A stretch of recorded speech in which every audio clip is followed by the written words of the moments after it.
Bugs crashing your pack's party? Whether they've got paws or sneakers, your pack deserves a home that's protected from pests. That's where Wondercide comes in. Plant-powered protection made with steam-distilled natural essential oils that actually work. It kills and repels fleas, ticks, mosquitoes, and ants without questionable ingredients or overpowering smells. Safe to use around kids and pets when used as directed. Lab-proven to work fast. And proudly made in the USA. We offer sprays for pets, people, homes, and yards. Plus, spot-on treatments, collars, and even shampoos. Whatever your pack needs, we've got it covered. Founded by a pet parent looking for a better way to protect her dog Luna, Wondercide's now protected over 21 million lives and counting. You might have even seen us on Shark Tank. Go to Wondercide.com and use code WONDER20 for 20% off your first order. That's WONDER20 at Wondercide.com. Wondercide. Protect your pack with plant-powered Wondercide today.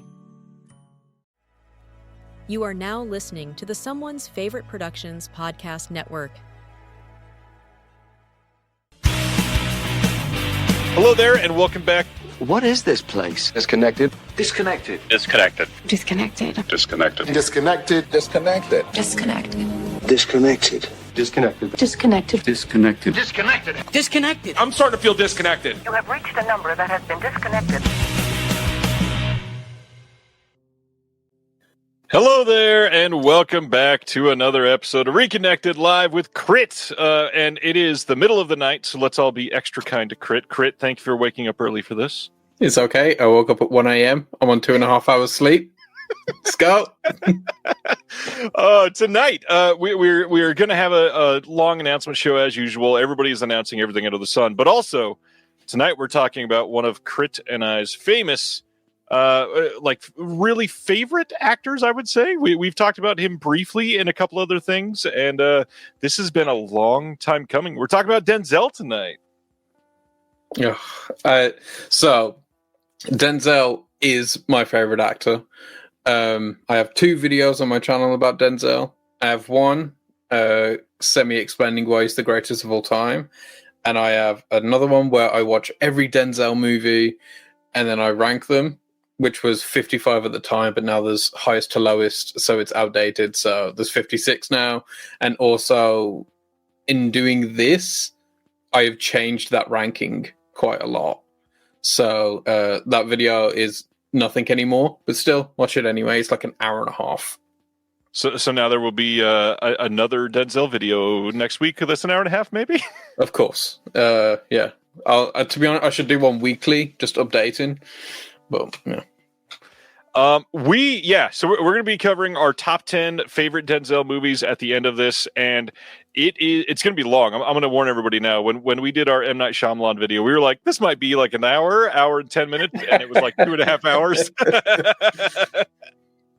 Krit and I like to talk. We break down a lot of this stuff, and Denzel's going to bring out some opinions. I guarantee that. But I'm grateful you're here. It's been, I was telling you before we went live, I was like, for some reason, 2025 has really kind of went by without me noticing. I thought the last time you were on was May or June, and I went, oh, it's been 7 months. Welcome back.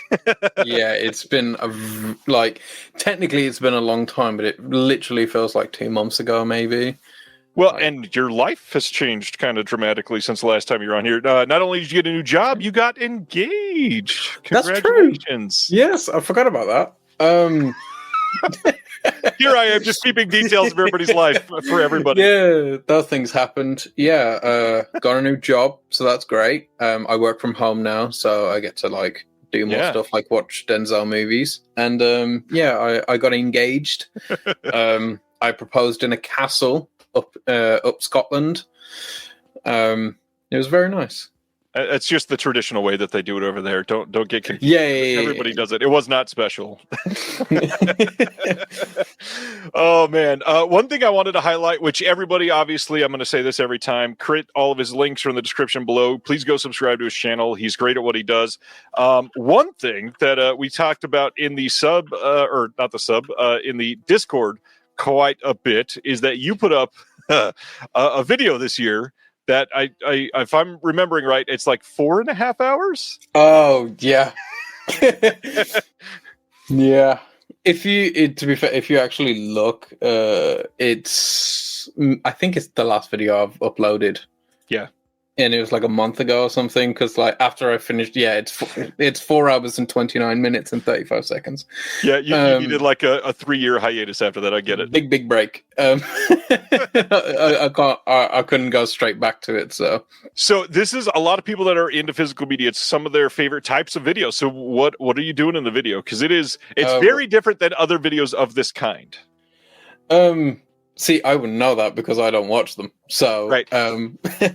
It's me going over every single thing that I own over in that corner, movie-wise, even the stuff on top. I go top to bottom, just kind of talking about what the movie is, why I own it, where I got it, what I think about the movie, and such. It took me, I think, 2 weeks to film it. Because like I would sit there for it takes a long time to talk about these movies. I was thinking like, okay, it wouldn't be that bad, you talk about a movie for like a minute or whatever. But the problem is if you have like 800 movies, because that's not even the biggest collection ever. It's relatively small compared to a lot of people's. But like if you talk about at least one movie for 2 minutes and then average that out, it's so much time. So it was absolutely killing me to make that video. I was regretting it halfway through. I went, I'm gonna listen to this while I work. It'll probably take a few days, no big deal. I got through like the first 15 titles and I was already like, oh man, now I have to go add stuff to a wish list. And by that point I'm already lost and I'm like, Jesus, what is going on? We're 8 minutes into this. And he said these were quicker than the rest, and oh boy, and yeah, it is a long haul video. However, very worth it to find out like somebody's inner psyche of why they own many of these, what they like about them, old experiences with them. It's well done. Also, a lot of that shit got cut because I think I told you like the raw footage of all of that was about 7.5 hours. So there's like 3 hours of just me yapping about like, random stuff about these movies that got cut. So to make it at least, I don't know, some godly length. So yeah, there's so much in it. I think honestly, the movies I care the least about, the DVD section, not even the Blu-rays, is my favorite section of the video. Because like half of them aren't even mine. They're like my fiance's movies. And they're the most made-up movies ever. Just shit no one's ever seen, no one's ever heard of. It's complete bullshit. Like, it's random as fuck. But I did enjoy the video after making it, but the making of it was awful. Yep. It was a feat. Hearing your lamenting as you recorded it and sent me messages was he was getting updates funny. Like every day. I think one of the first few, I think you said something like, I'm through the first 3 rows and I'm sweaty or something like that. Yeah. It's been a while, great. So I don't remember. Anyways, speaking of those shelves, what have you been adding? Some pickups recently. So right. I'll just go for a little poll that I've created. So I picked up The Haunting of Hill House, the director's cut, which I think 3 of the episodes have director's cuts. Yep. I'm a big Mike Flanagan guy, big Stephen King, big Shirley Jackson guy. And I recently read this book, which got me back into the mood of watching it. And it's fantastic. It's a perfect show. It's a perfect horror show. Mike Flanagan is the go. We ended up going through all the Mike Flanagan stuff. So we are just, I think, like 2 episodes away from finishing House of Usher. Nice. But Mike Flanagan is my guy. Directed The Life of Chuck this year, which I've pre-ordered the whichever HMV special release one. of it. Yeah, that's the one. It was like a month ago, so I forgot. I love that I remember that for you. A lot goes on, man.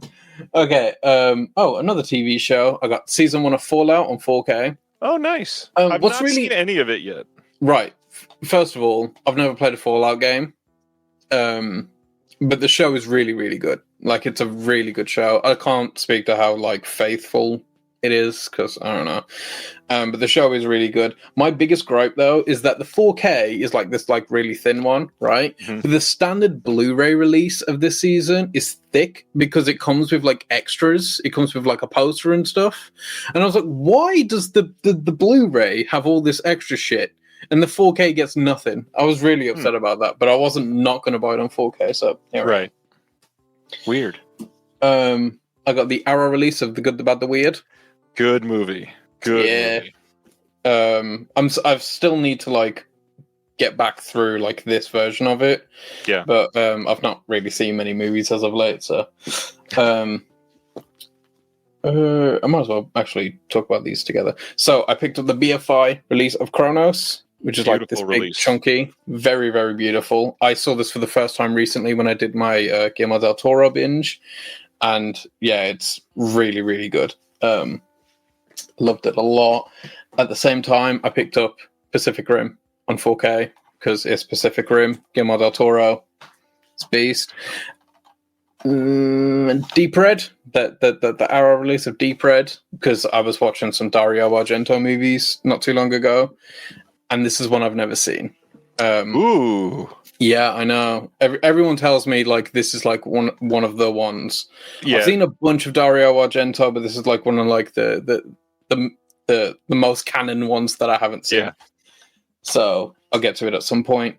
Speaking of M. Night, we got Unbreakable on 4K finally.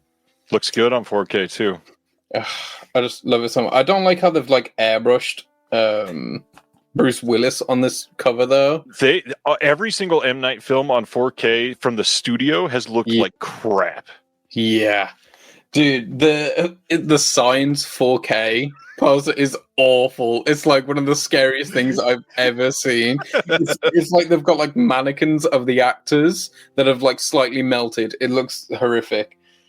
But I have the steelbook for that, so I don't have to deal with that problem. Smart man. Strange Darling. Love that movie. I have that release too. Yeah, it's a great movie. Really love it. JT Molnar recently with The Long Walk, wrote The Long Walk, and yeah, everyone should go and see The Long Walk because it is really good. JT Molnar currently working on the Texas Chainsaw Massacre TV show too. That is true. I knew that yesterday. And the last thing, this was a pre-order that I forgot I pre-ordered. It is The Hackers 4K box set. My friend recommended this movie to me, weirdly enough, like, I don't know, 4 or so months ago or something. And I was like, this sounds stupid. I'm in. And I watched it. And it is stupid, and I loved it. And then literally the next month, this was announced. Nice. And I was like, oh, that's crazy. So I pre-ordered it like immediately. Very nice. It is a very silly movie, but it is quite fun. Yeah, it's so 90s. It's goofy as fuck. Like, none of the computer stuff is at all accurate to anything. I don't even think it aged like 18 months after the movie came out. Literally, seriously, about that time, I was like, oh, that's very dated. It was like, that just premiered last March. I'm going to be real, with the exception of Matthew Lillard and Angelina Jolie, I don't think this cast aged 18 months. I think everyone became pretty much irrelevant as soon as this movie dropped. I can't really argue that, probably. Actually, no, because there's this one guy in it that's in Succession. Yeah. So there's that. I never know the guy's name, but we used to call him Neck because in Succession he has like a really big bobble head and a really thin neck. Yep. Is it Ethan Embry? I always want to say that. It might be. Oh right, yeah, and it also has what's his name? Penn from Penn and Teller, or is he Teller? I don't know which one he is. Penn Jillette. Yeah, that one. He's in it randomly as well. Such an odd movie. It is. But yeah, Hackers. Me. I've got a very small amount of things to talk about, but the first is the newest issue of the magazine finally showed up a good 3 weeks into the month, and it is really nice in the hand. Check this out. I posted about Patreon. We'll talk about that tonight, but if you sign up in the next couple of days, you can still get that issue before October rolls around. Oh, I did not mean Fisher Stevens. If that's who it is, that's really funny because they are not related in any way. Thanks, Simner. My next pickup is Mondo Macabro. Oops, I'm dumb. My next is the Mondo Macabro pickup. This is I Hate My Body, which is by far to me the most intriguing of the recent, I think it was 3 films that they put out. Mm-hmm. And these were shipping a little late, and I think there was a delay for some because they ran out of red cases. But those should be shipping now in the next couple days. Altered Innocence, I feel like, is not getting a lot of coverage lately, but I immediately had to get So Unreal that they announced. This is a music-heavy release that they did, and I loved this inner art. And this is one that is narrated by, who is it? It's Amanda Kramer, who's real heavy into this. Debbie Harry's involved heavily in this. Very curious about this one, so we'll be checking that out. And then we're talking about Umbrella tonight and their second announcement, their announcement for the second volume of the New Zealand cult films that they're doing. I just got in the first volume. This is Kiwi Cult Volume 1. This has in it the irreparable truth about demons, Perfect Creature, and Under the Mountain. 3 films, 3 separate cases, comes with a book. Nothing else crazy. It's not like one of the Umbrella Collector's editions that are super lavish. It's basically just a hard box and a book that you get with it. But for New Zealand films that even like a lot of New Zealand individuals don't know about, I feel like this is a pretty good deal for 3 decent movies. Noodles is saying, what label is this? This is Umbrella, if you're talking about the last one that was Altered Innocence. Altered Innocence. You had gotten a little bit burned out on movies, so you were not watching stuff for quite some time. Tonight, with us talking about Denzel, that reignited some things. Do you want to share anything about the movies you've watched this week, or do you want to play coy until the end? Well, yeah. So this is the thing. So I watched like a lot of movies, and when I started my new job from working from home, I ended up watching like 5-6 movies a day. And it got to the point where like I couldn't stand watching movies anymore. And then so I started reading more, and then I started watching TV shows a bit more with my partner. And I've waved in and out, but this last week I was like, right, I probably should watch 1 or 2 Denzel films just to refresh my mind. And I watched Mo Better Blues. And I was like, man, I love Denzel. So I've ended up watching 10 Denzel movies this week. So actually, I say that the last like 3 days, I watched 10 Denzel movies. Not all of them are on the list, but some of them are. There's no point going into them because most of them I'm going to talk about at some point. And I'll probably find a way to squeeze in the other ones into some like conversation anyway. But before that, what did I watch? I watched Eddington, which I'm like a known Ari Aster hater. He's off Fraud Watch. I put him on Fraud Watch for a while, but I'm taking him off because Eddington was all right. It was decent. Good little movie. Off Fraud Watch is hilarious to say about one of like the most highest acclaimed up and coming directors. The man's a fraud. I watched I Know What You Did Last Summer, the new one. I'm sorry about that. Yeah, horrific. I was live updating you while I was watching it. It took me half a day to watch it because I kept stopping. I couldn't watch it. It was awful. And then, I just watched some other stuff from this year. Found footage, the making of the Patterson Project, which was okay. Together, Oh Hi, and The Long Walk, which is fantastic. And Highest to Lowest. Did you like Oh Hi? I don't remember if you posted them. Yeah. I didn't write a review or nothing, but I thought it was okay. It was good. It was a charming little movie. I don't think I'll be talking about it at any point, but no visual essay springs to mind immediately. But it's fine. And then, I also watched Highest to Lowest, obviously. Of course. Corinne wants to know if you're okay with sharing. What do you do for a job? Oh, I don't know. So I'm so enraptured by myself. I am a QA, so a quality assurance for a tech company. So basically, we run it's called a PIM. which basically just means we manage data for companies. Like if you're in the, do you guys have JD Sports? I don't know if you do. Probably not. Never heard of her. JD Sports, it's like a UK like chain where they sell like trainers and football tops and whatever. Their online stores, their data's managed through us, so they don't update their websites directly. They do it through us and whatever. Anyway, if a code developer makes a bit of code, changes the system, I'm the one that has to make sure it works. Pretty much, that's my job. Not too bad. I get to break code for a living, basically. Break code and then attempt to fix it. Wouldn't call him a fraud so much as mediocre to consistently underwhelming, says Noodles. I get that. I think a lot of people feel that way, actually.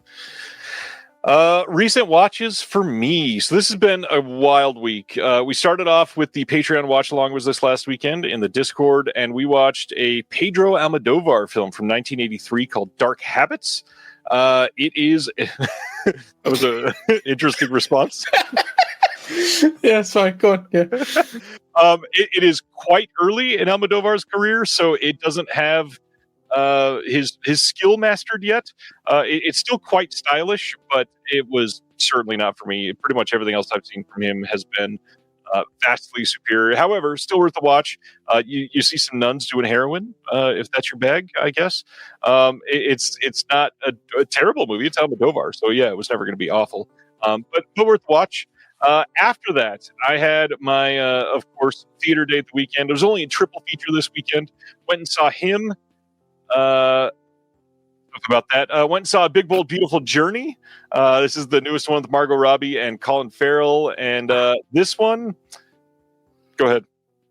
No, I've not seen it, so I can't really comment on it, which is weird. It's not often that someone's seen a new movie and I haven't, so this is like a fun, refreshing moment.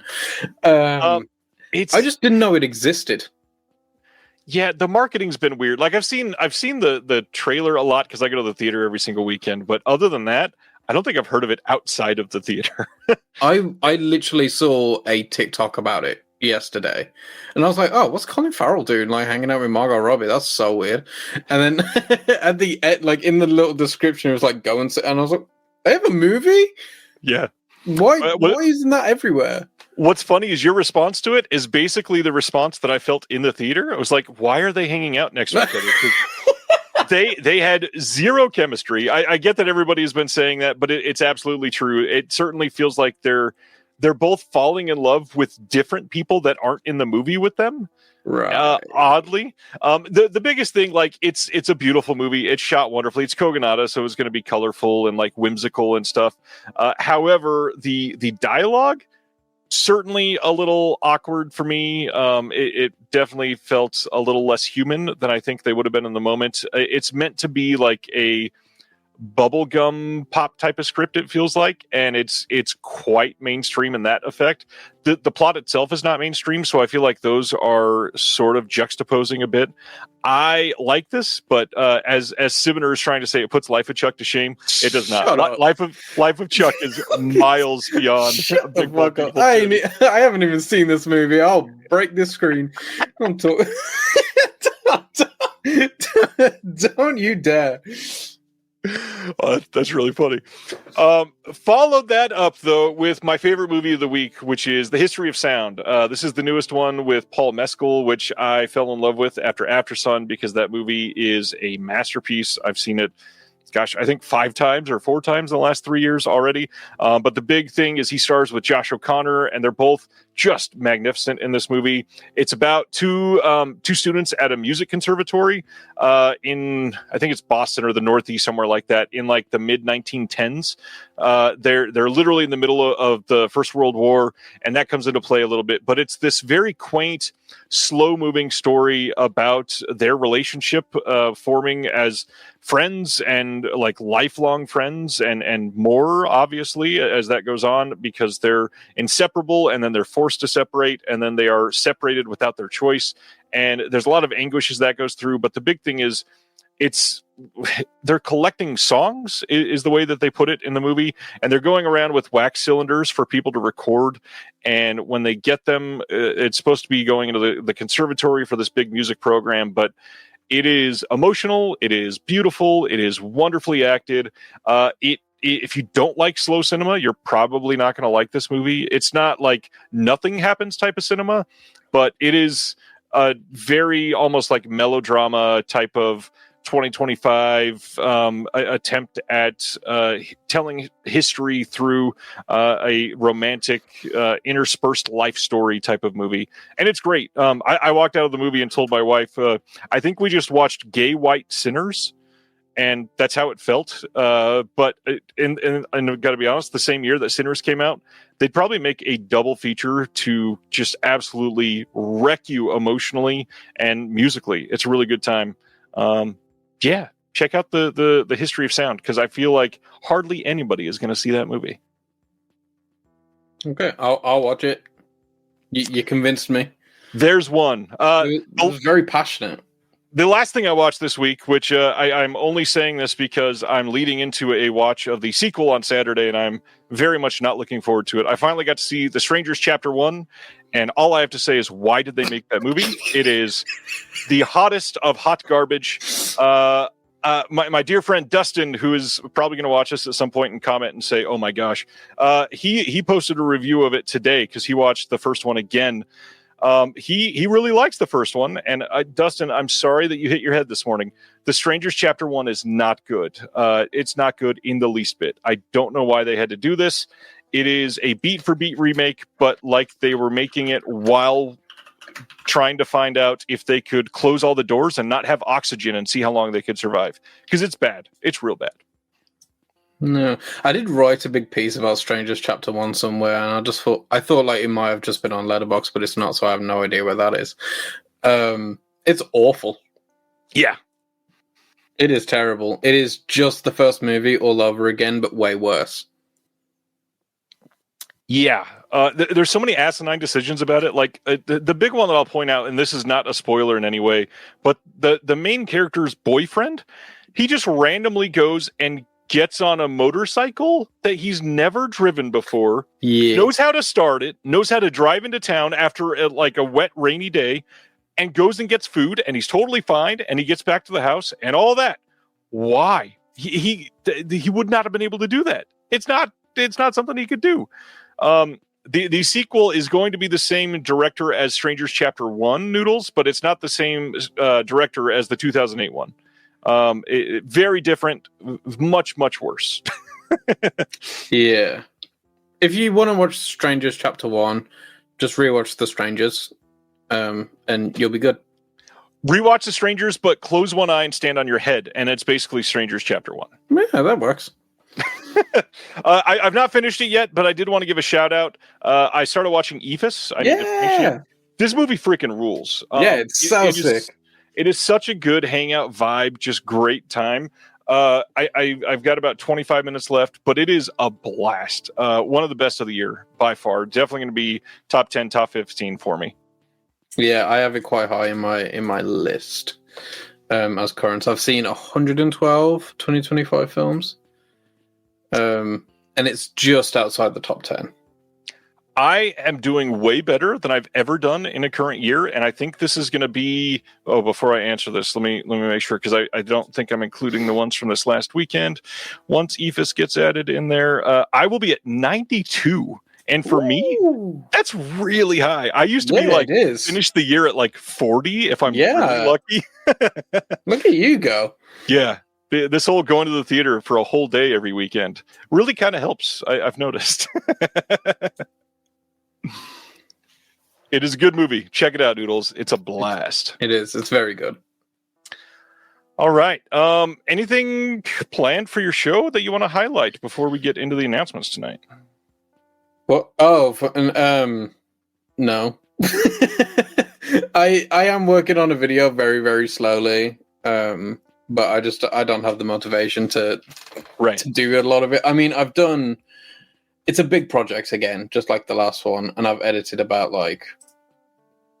an hour of it, and even then, that hour is not even touching a quarter of it. Yeah. So it's a big boy project, so it won't be for a very long time. So, well, I've got two more things to talk about before we do announcements. One heavily involves Krit, so I'm going to bring that one up real quick. Ooh. You got to help with a disc in the last couple weeks. You got to edit a piece for the imprint release of Jade. Damn right I did. Yeah, that was fun. You kind of crushed it. It was like the quickest turnaround of anything I've ever edited ever. Because I don't ever like edit anything with any urgency. Right. Not anymore anyway. Like back when I used to do 2 videos a week, there was a lot of urgency, but since I stopped doing that, there's none at all. But as soon as you messaged me about that, I was like, yep, I'll do that. Like the next day I'm available. You did an absolutely wonderful job. Michelle is very happy with how her essay turned out with your panache on it. How was that different at all compared to all the visual essays you do for your channel, or did it feel like you had just been studying this for years now? I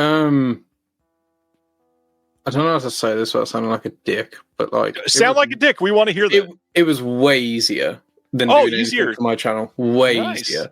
Well, it wasn't you. One, yeah. Like, editing for a YouTube audience is a lot different than editing for, like, someone that's watching, like, a bonus feature. Because if someone's sat there to watch a bonus feature, they've already kind of processed in their head that they're just sitting there watching this thing, whatever. But, like, with YouTube, like, I feel like it has to be so stimulating all the time. As people lose interest and it doesn't get picked up and blah, blah, blah, blah, blah. And also, like, the copyright thing. Like, if anyone watches my videos, especially, like, recent times, there's a cut in the footage every 4 seconds or so, which makes, like, a 10-minute video take hours to edit. Whereas this, you don't have to worry about the copyright as much. You still have to worry about pacing and stuff, so you cut at appropriate times and stuff like that, but, like, you don't have to worry about getting tripped up as much. Plus, it's just more fun because I didn't know really what was in there, what it was about. Whereas, like, when it's me, I know exactly what it is. It's scheduled, it's regimented.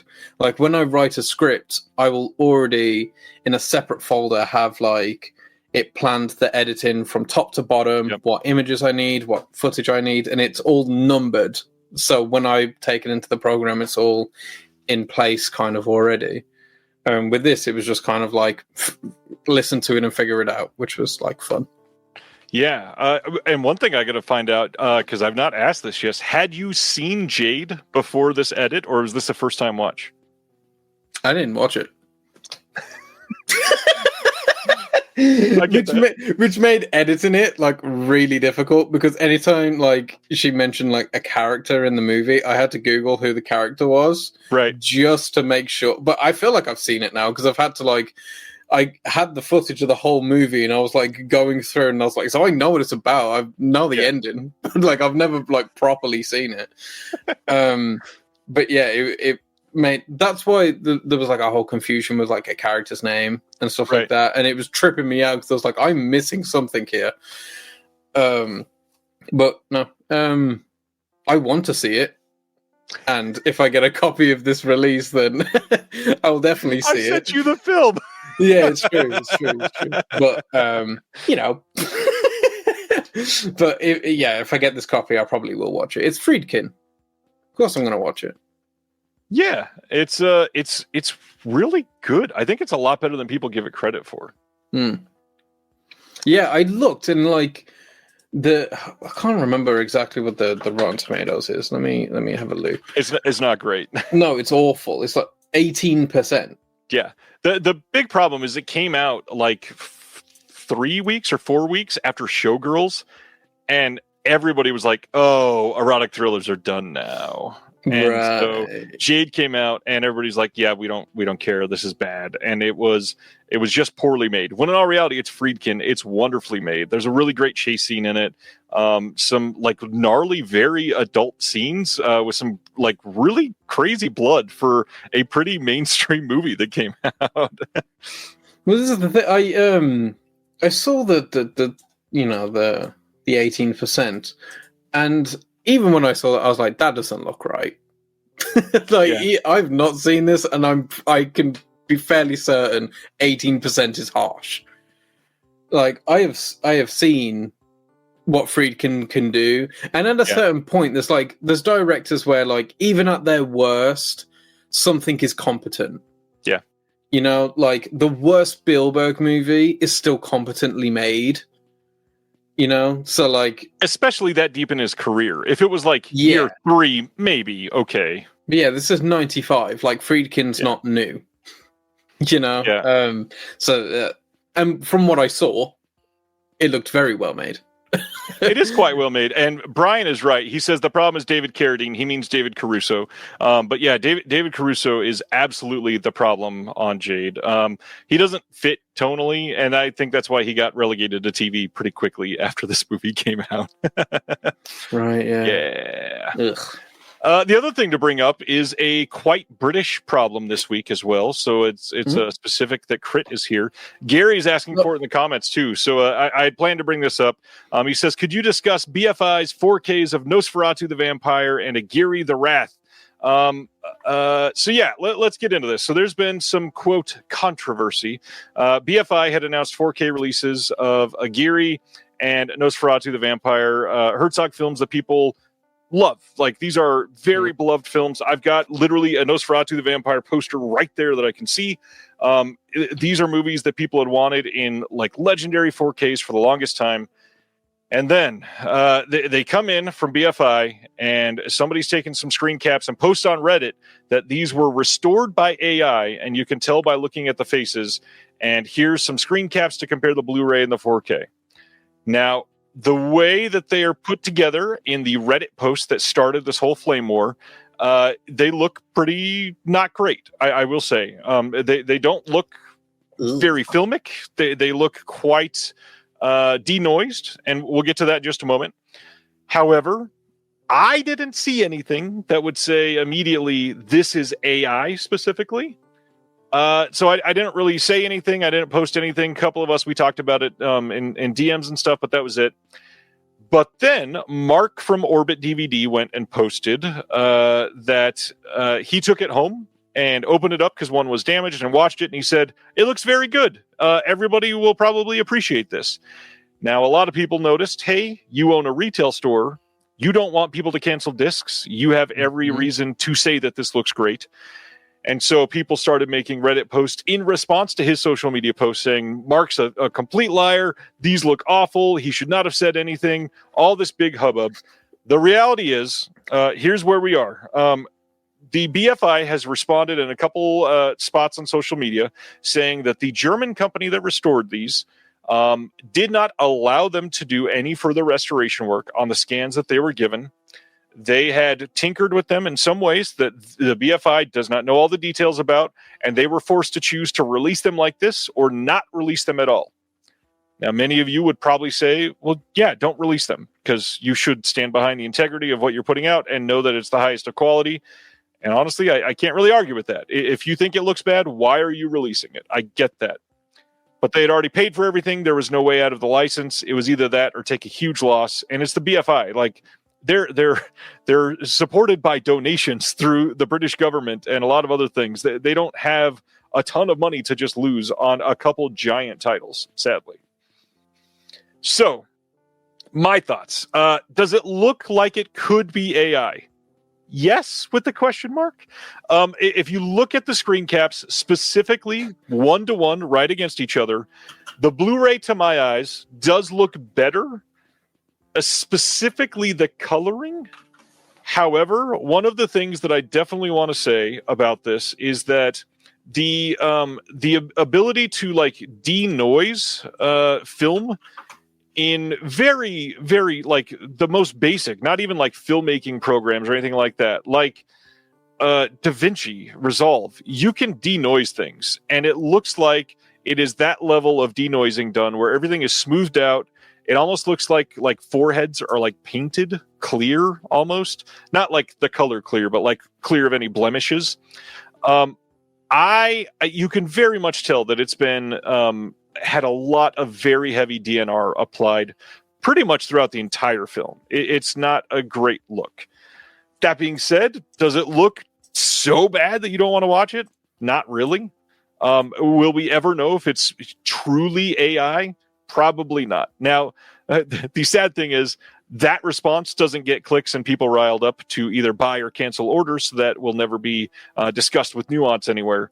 But we probably just don't know what it was. The hard part is that right now, everybody wants to scream AI when there's something that they don't like. And denoising and scrubbing grain out of film has been around for a long time.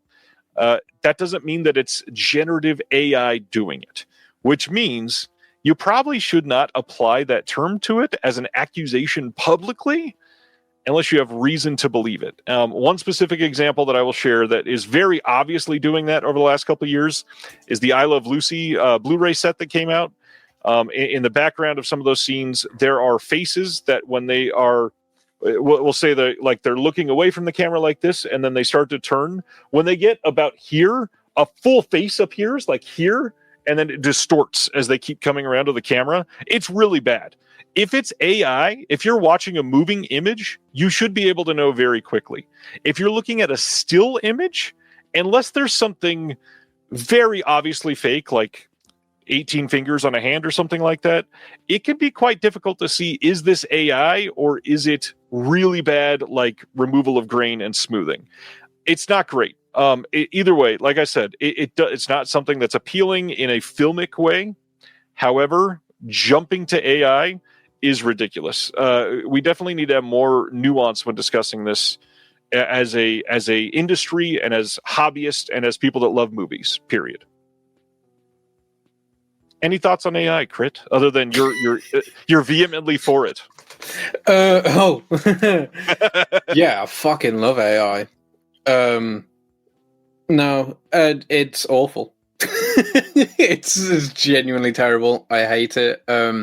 Unfortunately, part of my job, and a big part of my job actually, because for our like PIM system, we have an AI section, and it doesn't work. It's broke. It's fucked.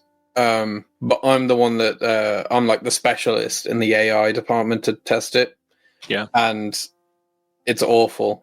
Like, I have to see just bullshit AI stuff all day, every day, and it's terrible.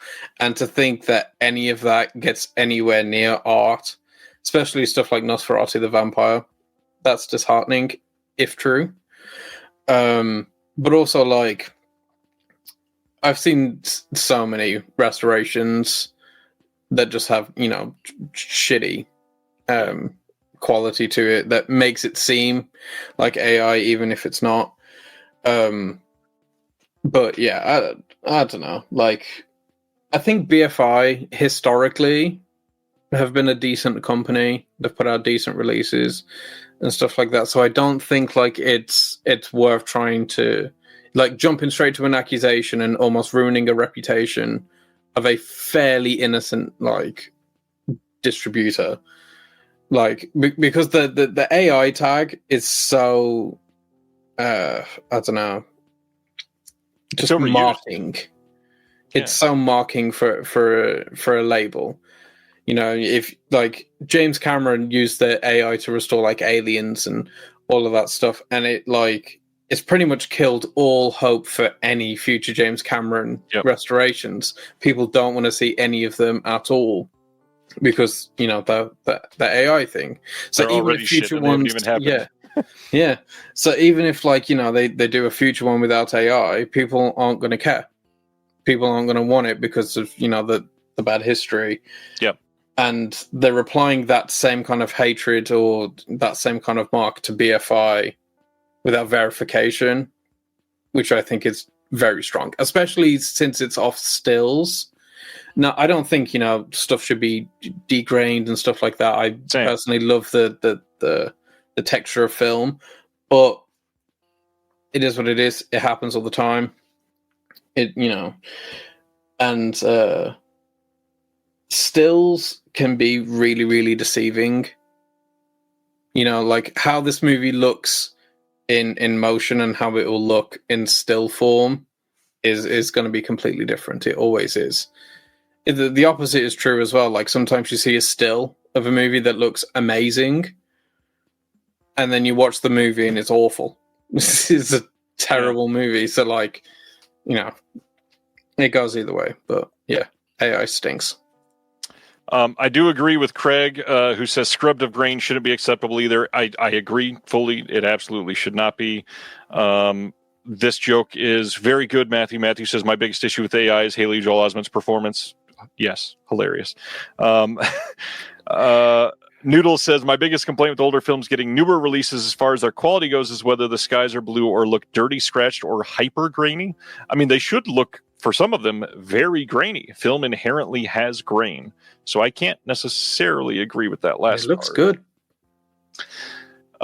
Brendan says, did they not agree to do restoration of the materials when they strike the licensing deal? How can the German provider, the OCN, say, no, you can't restore this? Because they don't allow them to do any more work on the materials, depending on what their contract is, which I should state, supposedly BFI is saying that Shout is actually, was actually able to do restoration work after the same scan that the BFI got. So Shouts might be very different. We have not seen those yet. They are also announced and coming very, very soon. But it is absolutely something that you got to pay attention to. It is super important. The BFI 4K of Aguirre, hadn't seen it since DVD. Looked pretty good, says Brian. Problem is, if I take out the shrink wrap to find out for myself, then I can't return it. Honestly, I'm keeping both of mine. I completely understand that fully. Matthew, part of me says keep the grain because that's how it looked on release. Another part of me says there's no grain in real life, so if you can make a movie more lifelike, have at it. That's not how it was captured at the time, though. The film that was being used, especially before, like 1991-ish, it was inherently more grainy. We'd not gone so far into the cell technology that it was not super grain free. I mean, if you look at even movies shot on film in 2025 are a lot less grainy than something shot on film in 1985. The cost of the materials, the quality of the materials, all of that changes it entirely. Also, I'm a big believer that film should look the furthest from real life as possible. Yeah. I think that's a major problem with like a lot of modern movies. Like people say, they're always moaning about lighting and the way like things are set and blah, blah, blah, blah. But I think it's this addiction that companies have with making things look real, having the lighting look realistic. Who gives a fuck? I have never watched like say an Argento movie and complained that it's, the red lighting's not realistic enough because it's art. It's not meant to be what we have. If all movies are just real life, then there's no point watching them. You might as well just live. Yeah. I watch art to see the world in a different lens than what I see it in. I get that fully. Just like Paul says, too smooth is never a good look. Craig says, film stocks are chosen specifically for the amount of grain they have. Grain level is often part of the artistic choice of the director and cinematographer. Absolutely. And then he also says, some HDR releases push the grain and noise well beyond what they would have looked like. I agree that can be an issue. Something to keep in mind for sure. Gary, great way to say this. Grain is the mechanism that delivers the detail in film. You can't just scrub grain then slap on a sharpening filter. Fucking Topaz. Well, apparently you can, so. Just like that. Thanks, Craig. Thanks for all your insight, but that's over. Krit says you can. So apparently you can. I'm not an expert in the field, but they're doing it. On that note, I think it's time to get to announcements. That was so dismissive, and I loved it. It was a good point, Gary. My bad. It was. Brian says, to Craig's point, stocks were also chosen by budget. Slower stock needs more light, means bigger budget. Absolutely. All right, let's get started with the UK. Since Krit is here, November 17th, there is a 4K coming from Second Sight of Pearl and of Maxine. We're going to be talking about both of those, but I got to admit, it's getting to be kind of a running joke that I will say I've got a feeling that something's coming, and then the next week it gets announced. Literally last week on the show, I said, man, I have a feeling Second Sight is going to be doing a trilogy of all of these. and then they only announced 2 out of 3. But hey, I was 2/3 right. Why do we know why they're not doing X? Somebody else already has the rights to X, and they are holding it hostage from them in the UK. Stinker. I'll be picking up the Pearl. I will not be picking up Maxine. And then if they eventually get to X, then I'll be picking that up as well. Yep. So the extras here, you'll notice they are quite different than the A24 extras because they are actually fairly robust here compared to A24's not super long list of extras. A24.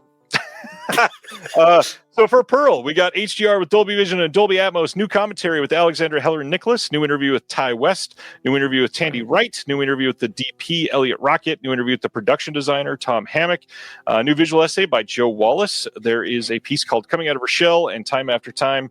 Those are also on some other releases. We've also got a 120-page book with new essays by Jen Adams, Joel Harley, Mo Moshadi, Tori Potenza, Vanna Taylor, and Nadine Whitney, plus the very stereotypical second sight list of 6 collector's art cards, because they do that for every release to make it look like it's loaded with extras. Yeah, this is a solid release. I loved Pearl. I think this is my favorite of the 3 still. Good movie, good art. I think this looks good. Yeah, fire. Looks really nice. I'll be picking it up. A lot of love for Pearl in the comments. Love seeing that. Nice. Maxine is the second one from them, also coming on November 17th on 4K.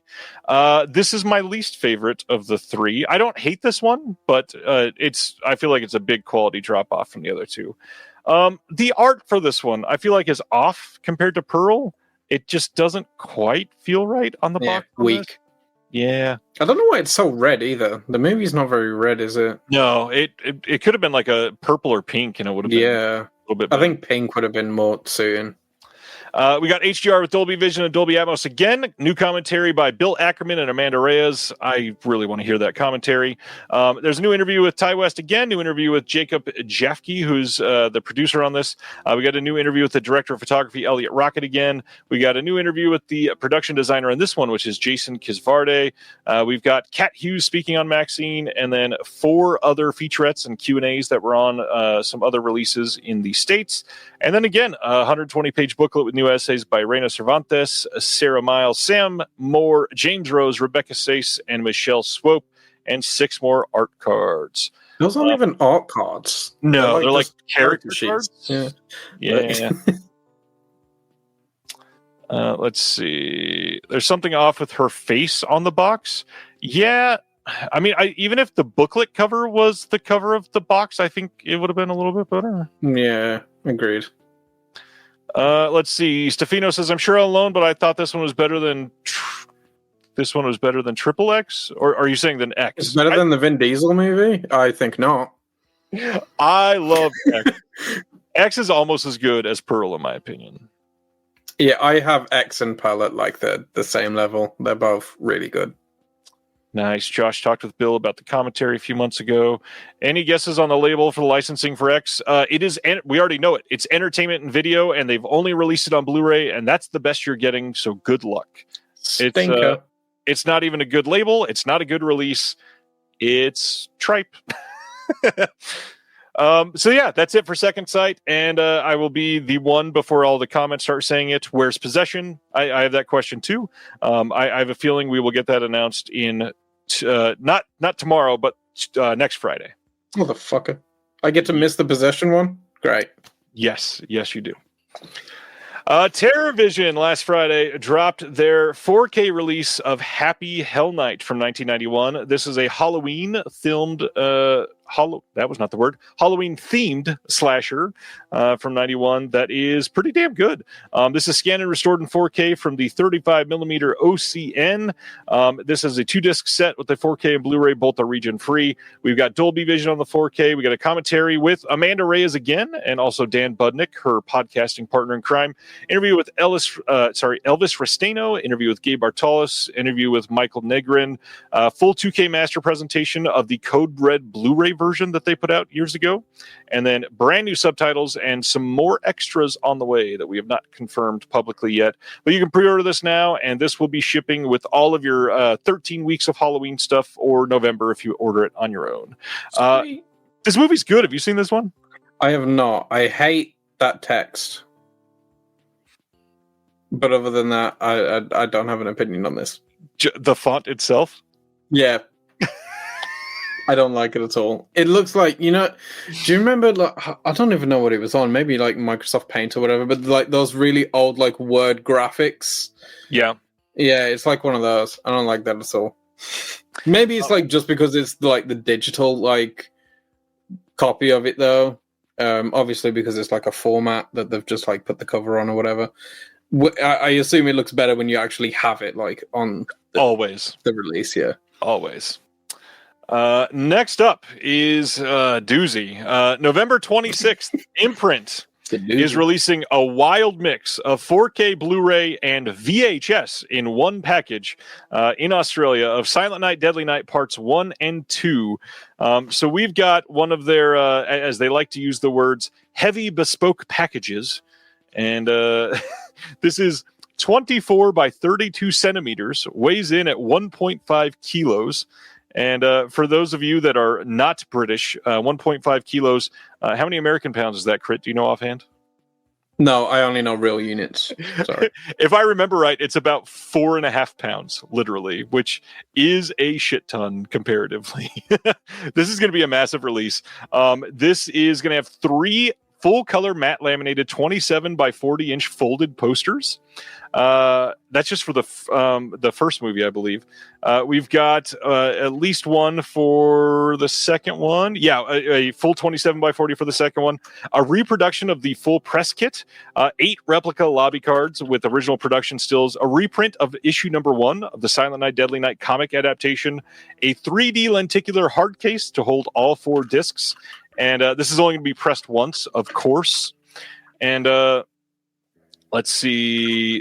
Extras on this are all extras that you've seen before. Nothing new whatsoever. Disc 1 in this is the theatrical cut of Silent Night, Deadly Night on 4K. Disc 2 is the theatrical cut of Silent Night, Deadly Night on Blu-ray. Disc 3 is Silent Night, Deadly Night unrated cut on Blu-ray. And so that's the only way you're getting the unrated cut, not on 4K. And then disc 4 is Silent Night, Deadly Night Part 2 theatrical cut. And then there will also be a VHS of the first film. Bugs crashing your pack's party? Whether they've got paws or sneakers, your pack deserves a home that's protected from pests. That's where Wondercide comes in. Plant-powered protection made with steam-distilled natural essential oils that actually work. It kills and repels fleas, ticks, mosquitoes, and ants without questionable ingredients or overpowering smells. Safe to use around kids and pets when used as directed. Lab-proven to work fast. And proudly made in the USA. We offer sprays for pets, people, homes, and yards. Plus, spot-on treatments, collars, and even shampoos. Whatever your pack needs, we've got it covered. Founded by a pet parent looking for a better way to protect her dog Luna, Wonderside's now protected over 21 million lives and counting. You might have even seen us on Shark Tank. Go to Wonderside.com and use code WONDER20 for 20% off your first order. That's WONDER20 at Wonderside.com. Wonderside. Protect your pack with plant-powered Wonderside today. Dear God, that's a lot. I don't know what the fuck you want me to say about this. This is stupid. Anything about a full 1.5 kilo release of Silent Night, Deadly Night? It's less than necessary. I think necessary. Yeah, I think we could do more. They're missing a DVD for sure. We need to add a DVD. I think 4 posters is awkward. We might as well make it 5. Well, it's 3 from one movie and 1 of the second movie. That's even more awkward. Yeah, that's. I say we go 3 for the first, 2 for the second. And this is a quite pricey release. For those of you in the US, which is a very different currency than the Australian dollar right now, because Australian is quite more inflated than the US release. But you can pre-order this right now from the US retailers that already have this up for $153 US. Not worth. How many fake dollars is that? Or dingo dollars? How much is that? I think it's like 300 dingo dollars. Jesus. Yeah, that currency is not real. What do you mean 300? What kind of conversion is that? It just clicked what we both just said. Oh, sorry. It's 220 dingo dollars. That's crazy. Don't they call it dingo dollaroos? I don't know. The whole place is made up. I don't. Yeah. They should have done with Snow what they did for Dune. That would have been a good release, says Gary. That would have been interesting. It wouldn't have been $220 Australian interesting, but it would have been interesting. Mm-hmm. All right, let's carry on before we all die of shock. This is such a funny way to word this. Radiance over in the UK has announced a replacement program for The Betrayal with this ominous-looking, bright red, The Betrayal disc replacement program message. You can find out what is going on by reading this message, or I can tell you right now, they found out their audio commentary just starts at the wrong point on the disc, and they're willing to give everybody a brand new disc because of it. They have stopped shipping the title so that they can replace it. If you ordered it elsewhere, you can email info@radiancefilms.co.uk and they will send you out a brand new disc. Right. I didn't know this was for a movie called The Betrayal, so I thought like they were just announcing this as a betrayal like program. Yes. Like they betrayed the audience in some kind of way. It's quite funny. I guess they did. Yeah, that's cool of them, I guess. It's nice. Yes. Here we go. Deaf Crocodile announced their full details of the October slate finally. This is stuff that we've been hyping up for quite some time, and I'm so stoked to be able to see both of these. These are both shipping near the end of October, and the first is a double feature of Alrane and The Student of Prague. These are from 1927 and 1926. And they are silent films, obviously, based on when they were released. They are both by... what is the guy's name? I can't remember at the moment. I don't remember, and it's not listed there because I couldn't fit everything because there's so many extras on this, Craig. I know you love to hear that. Conrad Veidt, is that his name? Nope, that's the star. I have completely failed you. I'm sorry. This is a crazy looking release, though. Yeah, that's beautiful. Single case with 2 discs, says Craig. And yes, incredible artwork by Dave McKean on here. We've got 2 films. The first one is 131 minutes. The second one is 133. See, I read that title, and I see it there, and I didn't think that was his name. But it is Henrik Galeen is the director of both of these. Extras. We got a new video interview with Stefan Drossler of the Film Museum München about the preservation of Alrane and the Student of Prague. That was moderated by Dennis. We got a new audio commentary by Jan Christopher Horak, the former director of the UCLA Film and TV Archive and the Film Museum München. We've got a new audio commentary on the second title. He does both of those. That's right. Then we've got new artwork by Beth Morris on the standards, of course, like she always does. And then Fidelity and Motion, as usual, did the authoring. We got a new 80-page book with newly translated essays by Hans-Heinz Ewers, Henrik Galeen, and Felix Panton. Reprinted essays from 1928, 1929, and 1993. New essay by Stefan Drossler, new essay by Walt Cha, new essay by Stephen Bissett. Just absolutely ridiculous. This is incredible. Reservoir Fellow wants to know, has Deaf Crocodile ever released an American movie? Yes, actually, quite a few, especially the most famous ones is Bill Plimpton. Their Bill Plimpton stuff is quite nice. He also did Fast and Furious, right? Only part 3. Right. So that's the best one, so it's fine. Not U.S., though. I mean, it's U.S. production, but was filmed in Tokyo, of course. Yeah. Oh, Solomon King, that's the other one. That's right. I'm still laughing at Tokyo Drift. Oh. Yo, if Deaf Crocodile put out Tokyo Drift, I'll buy every copy. You have my word. You heard it here, Craig. You got to print 10,000. Make him pay. I'll do an audio commentary for it. He's gonna do Foley work. And this guy's going.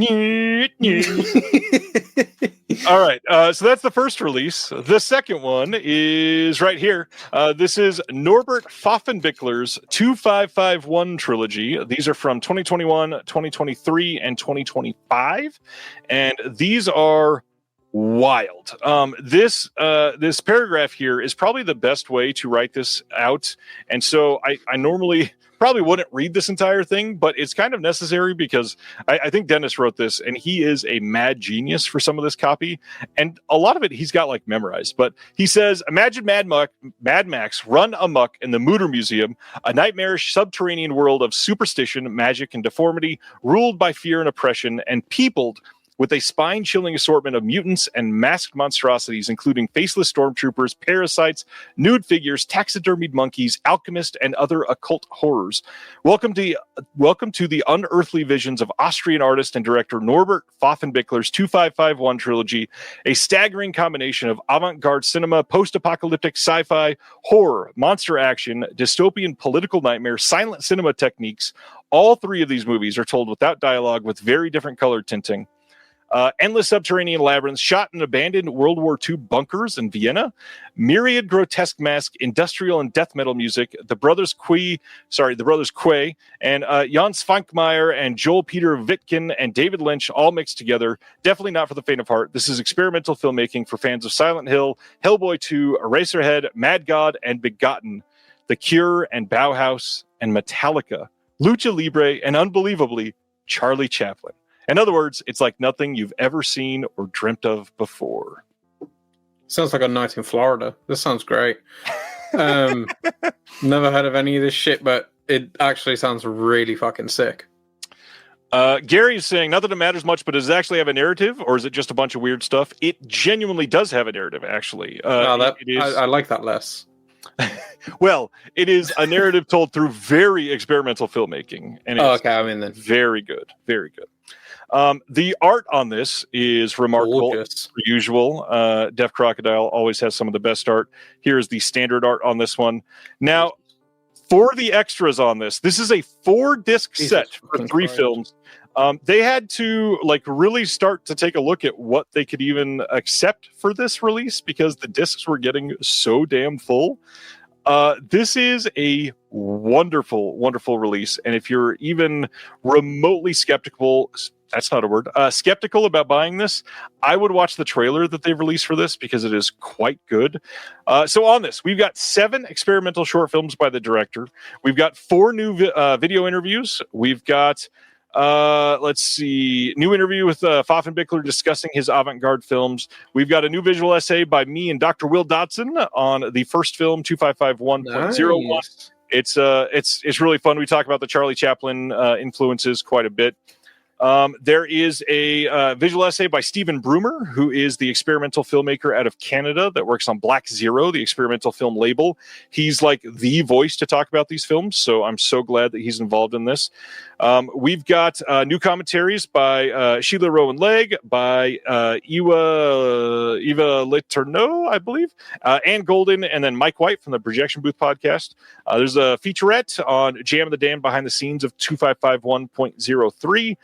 There's some BTS visual effects reels. There's deleted scenes, soundtrack scores, 3 new trailers, all kinds of stuff. I probably even missed one putting it on here. In fact, I think there's another visual essay from another filmmaker that I don't see listed. So yeah, I probably just did not have enough space and I skipped it. Sorry, Craig. Let's see. Dingo Boy says 2551 trilogy is not a rom-com. Well, I mean, in a couple scenes, it gets... Never mind. I've said too much. This is a crazy month for Deaf Crocodile. Highly recommend checking both of these out. The big thing, Craig is reminding me to bring up that the original painting for this box art is going to be on sale on the Deaf Crocodile website next Friday.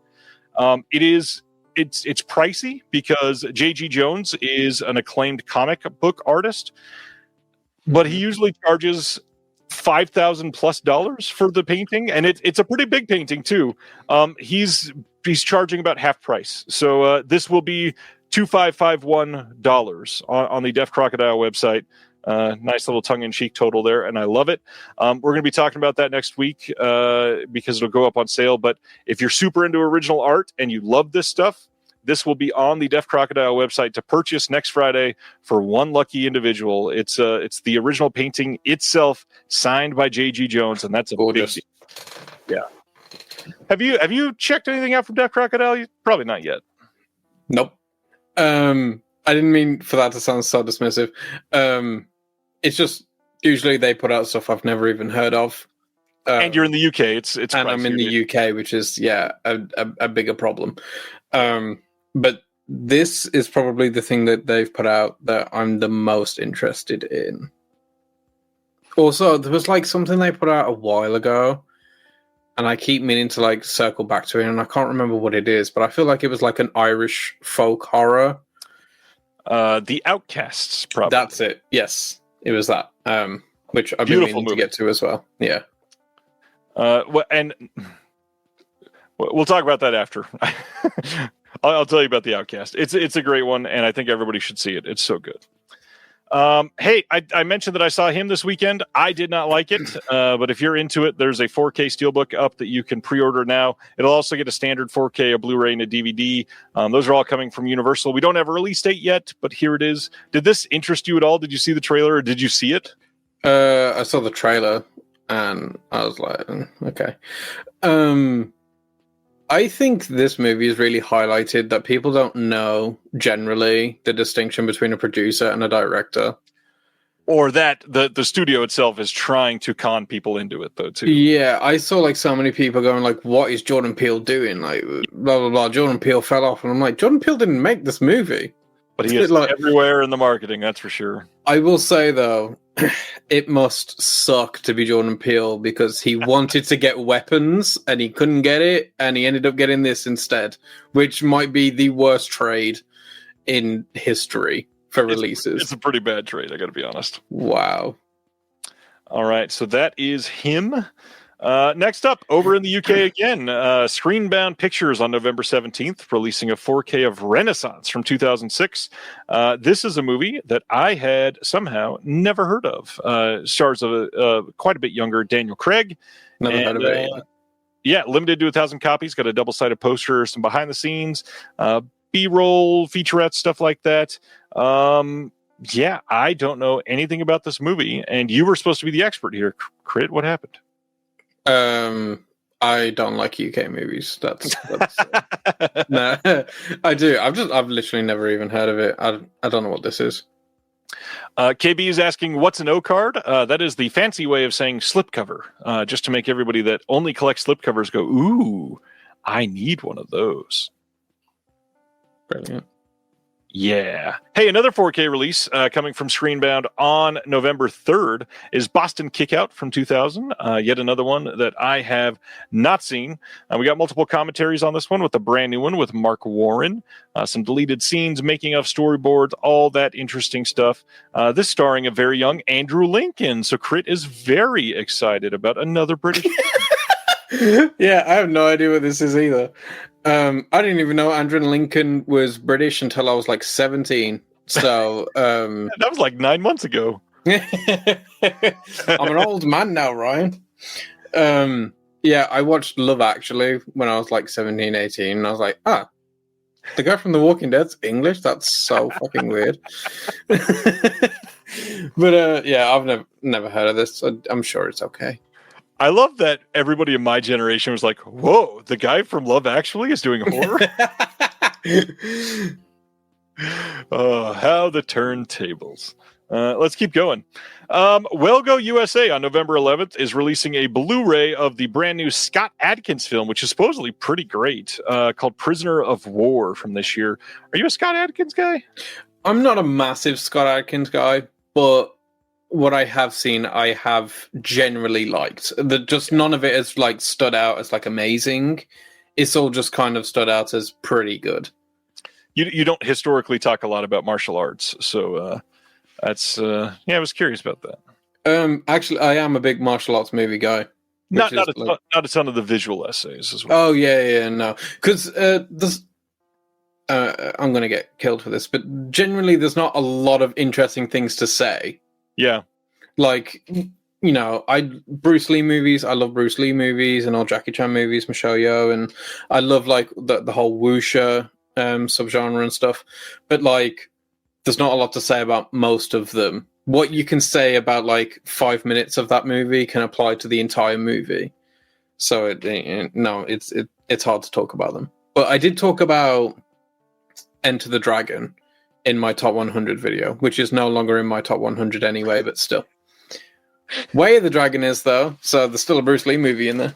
Good movies. Good movies. Yeah. Next, we got a batch of announcements that lit the internet on fire. Sorry. It's like so early, I've not figured out the filter thing yet, you know? It's so funny, though. Oh, man. You're like somebody in Kent without their chips. Inside joke. That was terrible. Sandpiper Pictures putting out re-releases of a bunch of stuff released by other labels previously with no changes, exact same discs with new cover art. I'm glad they're going to be in print, but don't get very excited about these releases. They're not going to be high quality or anything like that. Don't worry. I'm not jumping out my seat for Mannequin on Blu-ray. Don't worry. But a lot of people are. Genuinely, a lot of people were very excited about this. To be fair, you did just stand up out of your seat. So I don't know what that means. Mannequin from 87 is the first one getting a release. All of these are coming on December 2nd, by the way. Next title is Zapped, that has not aged nearly as well as Scott Baio, which he aged terribly. So yeah, that tells you a lot about. Got different cover art. No, they chose this actively to sell it. I guarantee it. Yeah, this is not a great movie. Next up, Dirty Work. Even though Vinegar Syndrome put out the literal definition of the best that you could possibly release for Dirty Work this year, they said, you know what? Let's release the theatrical cut on Blu-ray again. This is the one I'm getting. Oh, Krit. Fuck. What is this? Yeah, then they're putting out Stagecoach. No, not that Stagecoach. The other one. Oh, also not that Stagecoach. No, this is the one from 1986. The third of the Stagecoach films. Oh, and Christopherson. Yeah, it's a wonderful cast. You got Willie Nelson, Johnny Cash, Waylon Jennings. Yeah. Check it out. All coming on December 2nd, like I said. They're also putting out Stephen King's Sometimes They Come Back from 1991 on Blu-ray yet again. And then Undercover Blues from 1993. One with Kathleen Turner, Dennis Quaid. But the big one. I have not seen one of my posts on Facebook pop off like this one has popped off in a long time. They are putting out Robert Townsend's The Meteor Man from 1993. The highlight quote of the black superhero craze of the Kazam and Steel days. You get The Meteor Man. This is a big deal for some people. To be fair, this has been going for over $100 on eBay.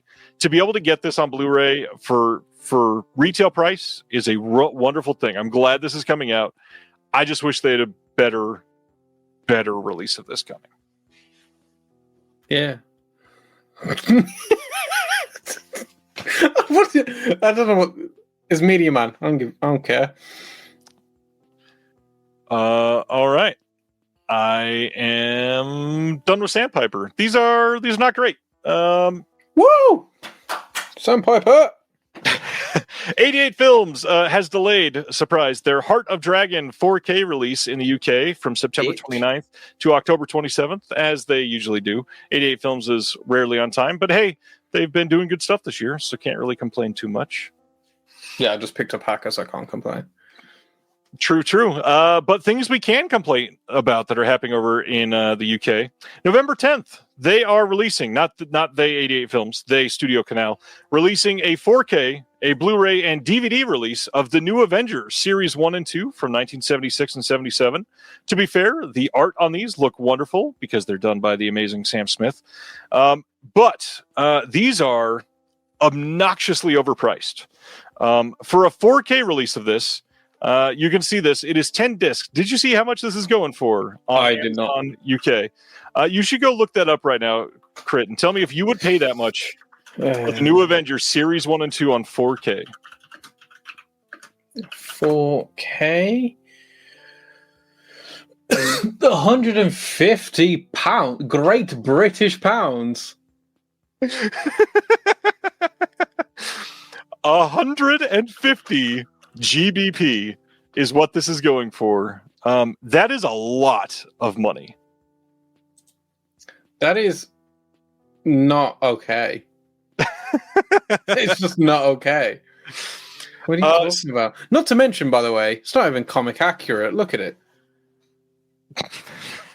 That took me a second. Oh, that was pretty funny.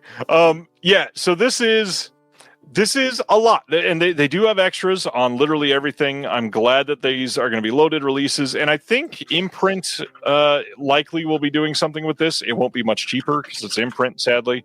But that being said, this is very pricey for a set like this, and I fear that Studio Canal is going to lose a lot of money on this one. God, that's 306 Australian dollaroos. Yeah. Again, it's made up, so it doesn't really count. Like, they just make up a number for anything. Yeah, it's a lot. Yeah, this is a big deal. Studio Canal, like, the set looks wonderful. It doesn't look 150 pounds wonderful. No. All right. Hey, on November 17th in the UK, November 18th in the US, we are getting a 4K of Out of Africa from 1985. Rest in peace to Robert Redford. Is this one that you've seen before, Krit? No. It troubles me. I have no idea what this is. I've never seen it, but the title and the 2 stars is freaking me out a little. So I'm going to withhold judgment until I find out what the fuck this is about. I normally ask you to expand on that, but instead I will read you the synopsis. This exquisite, intelligent romantic drama based on the life of Karen Blixen, Blixen, was the most highly acclaimed film of its time. Directed by Sidney Pollack, the film brilliantly captures time and place with superb performances by Meryl Streep, Robert Redford, and Brandauer. Sumptuous photography and a rich musical score. Out of Africa follows the true life story of Karen Blixen, an amazingly strong-willed woman who moves from Denmark to run a coffee plantation with her philandering husband in Kenya around 1914. To her astonishment, she soon discovers herself falling in love with the land, its people, and a mysterious adventurer and idealist. Does that help you feel better about it? A little bit. Sure, why not? Fuck it. Yeah, interesting, I guess. You get a commentary by Sidney Pollack on it, and there's a making of documentary, some deleted scenes in the trailer. Big time score on this one. John Barry, well known for this. And yeah, it's a huge cast, big director. Good movie. Cool. Here we go. Next up, Kino putting out the Gracie Allen murder case from 1939. This is going to have a new audio commentary by Bernie Prokop and some subtitles, and that is it. Yeah, know nothing about this one. Carrying right along. Eden from this year is getting a Blu-ray release in the U.S. on November 11th from Vertical Entertainment. No extras as far as I can tell. Did you get to see Eden yet? I did get to see Eden. And how did you feel about it? Yeah, it's all right. It's cool. Like it's got good performances. It's got an interesting backstory. It made me want to know about these actual people. Yep. But then I kind of forgot everything that happened after a week. So I will say I went into this expecting to hate it, and I was pleasantly surprised. Like, if you look at it, I've been calling it a camp soap opera film. On that level, it is quite enjoyable. It's full of drama. It's full of Ana de Armas screaming. It's full of melodramatic acting. It's not a bad story, and it's inspired by a shockingly true story. If you get out like me and you're like, oh, I want to find out what actually happened, and you go, oh no, they pretty much just told the actual story. Oh my God, I'm horrified. Yeah, it's a pretty crazy one. Yeah, I wanted to see how accurate it was. So I was like, oh, is there like a YouTube video about this? And the only one I could find was 2.5 hours. So I was like, I don't care enough. The movie's fun enough, I guess. It was almost 2.5 hours. Yeah, I'll take its word for it. Speaking of Sydney Sweeney in the Eden, December 1st, the UK is getting a Blu-ray of The Sweeney Series 3. I didn't know she was that old. Yeah, 1976. Shocking. Wow. Quite immaculate looking reference to her filmography. We've got restoration behind the scenes that you can check out on YouTube that I linked here. Watch this for a few minutes. Pretty interesting, actually. The Sweeney supposedly looks really great on Blu-ray. If you're into it, check it out. Now, this has been a really funny post to see people respond to this week. Finally, some good Scooby-Doo movies. on Zombie Island is getting another Blu-ray release from Warner Brothers on October 28th. It got one last year, but it was packaged with the sequel. And everybody seemingly said, I don't want that shit in my house. The sequel's garbage. I'm not buying Zombie it. Island sucks. And now they're putting this out, and it's got the brand new Terror Time edition. It's going to have a O-card slipcover. That is a reference for KB there. It is an O-card. It's going to have a clear Blu-ray case for everybody that loves the clear ones. It's going to have interior artwork. It's going to have a chapter list inside. They're listing those as special features, so it's really funny. There's an audio commentary by Scooby historian Matt Dugan. Fucking so sick. He sounds like a Scooby-Doo historian, doesn't he? Matt Dugan. 12-page collectible booklet with images and essay written by Matt Dugan, of course. And it's got this limited packaging. And then I laughed so hard. They're listing as a special feature, It's Terror Time Again, plays on the disc menu. I mean, is it not special? Is it not a feature? That being said, this thing popped off when I posted this. Oh my god, people shared this like crazy. Lots of people are buying this on Amazon. You can check it out. What's funny is this cost more than the one that came with the sequel, and people are buying this in droves. So check out Scooby-Doo on Zombie Island if you've never seen it. It's amazing. It's traumatize your kids with it. It's very good. I get it. I will pay more to not have the sequel. I got that exact comment, I think 91 times. Yeah. Man, there's a lot of UK stuff tonight for you. November 10th, there is a Blu-ray from Kaleidoscope Entertainment in the UK coming of Irvine Welsh, Reality Is Not Enough from 2025. Do you know anything about this person? Because when I saw this picture, I thought that was Tobin Bell. I have no idea who that man is. So Irvine Welsh is at a crossroads after experiencing the huge success of several film adaptations and 6 million books sold worldwide. He must be an author. He has become acutely aware of his own mortality. Now, at this hedonistic day is drawing to a close, the outspoken author decides to explore the boundaries of consciousness through a psychedelic DMT trip. So basically, let's watch this guy get super high and talk about it. I think it's funny because he's old. I think it works better because he's old. He's the Train Spotting author. Hello. Oh, he also wrote Filth as well. Never read it. I watched the adaptation of Filth, though. That checks out. Next up, October 28th, we get a Blu-ray coming in the U.S. from Music Box, A Familiar Touch from last year. That I had some people that I know that saw this and said it was quite good. This is going to have a roundtable cast conversation presented by Caring Across Generations. There's a creative process featurette, a conversation with Sarah Friedland, Q&A with Kathleen Chalfant from Jacob Burns Film Center. There's behind the scenes, image gallery, all that stuff. This one will not be released through OCN. Music Box just releasing this outside of that model. Yeah, Familiar Touch. Check it out. Are you an anime person, Krit? No, not at all, really. I have never even heard of this one. I prefer to shower. Sorry, that was mean. I take that back. 6 people in the chat are commenting.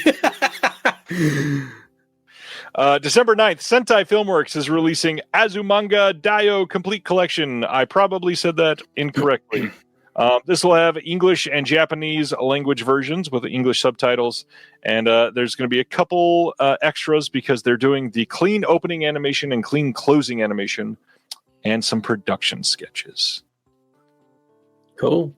Sure. Next up, The Barbarians getting an identical release from Kino Lorber that they just put out a couple years ago. I say a couple. It's been since December 1st of 2020. But this is coming out on November 25th. It'll have a slipcover. I think that's new. But other than that, good movie. You should check it out. Like, this one is actually very, very fun. Okay. I'm in. Sure. It stars the Barbarian brothers and Michael Berryman from the original Hills Have Eyes. I see that. That's what sold me. More British isms tonight. December 9th, there is a Blu-ray coming here in the U.S. from Magnolia of Rabbit Trap from this year. Being British, have you seen Rabbit Trap yet? Never even heard of it. So Rabbit Trap is a film starring Dev Patel, who is a musician with his, I believe it's, it is his wife. They're brand newly married, and they're out in the middle of nowhere, maybe near Kent without their chips. And they're making music in this random ass British cottage. It's the 1970s, I think, is what they say in the film. And it's basically like an experimental horror film of them kind of losing it. There's a young person that shows up at their door. Weird things start to happen. There's a couple weird scenes of like people bleeding yellow, like bright yellow, like almost gold blood. It's an interesting movie. I don't think it worked for me, but I'm not upset having seen it. I'm also stoked to have been able to see this in a theater. I will say, though, because this is based around music and like walking through the English countryside, the sound in this is superb. If you do get a chance, watch this very loud. The sound design on this is amazing. And Dev Patel, he's kind of incredible in everything. Oh, well, yeah, of course. Yeah, this didn't get a theatrical release near me. That's too bad. Maybe eventually. This looks truly awful. You can buy this now on Blu-ray. It's a BDR, unfortunately or fortunately, of Mutilator 2 from 2023. This is a quasi-sequel to the original one, and it's supposedly just one of the worst absolute dog water films of all time. If this cover art doesn't convince you, this is the actual back of the Blu-ray. Well, now I must own it. They're charging like $25 for this. I love the screenshot of the copyright down there, Mutilator 2. That's so funny. That's like that's like one of the screenshots I put into like a video. That's awful. Oh, that's really funny. Yep. Yeah, this is. Paul says, "Imagine Imprint doing a Mutilator 2 Bespoke set." Oh, geez, yeah, this is not a good looking set. I see what Silent Mandible's saying. Why the small lady grab onto big hair? It looks like she's hugging a microscopic strand of little hair. follicle. I love just the awful like keying out. Like it's not even been done all the way. It's terrible. It's not great looking. I didn't know Pizzal had a cameo, Reggie. That's interesting. So yeah, Mutilator 2. Check it out if you're into some sadism. Or masochism, not sadism. Masochism. Speaking of bespoke sets from Imprints, December 10th, they are releasing a giant set for Kill Bill Volumes 1 and 2. Again, they're using the words, this is a heavy bespoke collector's item. 24 by 32 centimeters, weighs in at 1.5 kilograms, including a full-color matte laminated 27 by 40 folded reprint of both theatrical one-sheets and the theatrical posters for both films. That's a lot. A large format color photo booklet featuring original production stills, 6 large format lobby cards with original production stills, 2 hard cases housing all 4 of the discs, and 0 new extras. Nothing whatsoever that's new. For Silent Mandible, that's about 10 bananas. And we were talking earlier about price. Obviously, the Silent Night, Deadly Night is very expensive at $220. I don't even remember the currency we made up, but dollaroos. The Kill Bill, 200 Australian dollaroos, and that's still a lot. It's too much. It is too much. Yes, absolutely. It's far too much. I promise you, there is not a single release of any movie that you could ever possibly put out that would make me pay that much. So here's the thing, like this has never had a 4K release in Australia, so I'm glad it's coming out. However, it is cheaper to literally import the US 4Ks than to buy this set. It's ridiculous. I'm sorry, it's so silly. Yeah. Lots of questions, of course, about why isn't this the Whole Bloody Affair? Why isn't this the Japanese cut of Kill Bill Volume 1? Just so everybody's aware, if you're listening to this, watching this later, Quentin Tarantino has stated, until he gets the rights back, that will never be released. He wants it to be an event thing at his theater, and the rights do not go back to him until the year 2053. We will not be getting an actual, legitimate home video release of The Whole Bloody Affair from both Kill Bill films until at least 2053. Good. Yeah. Here we go.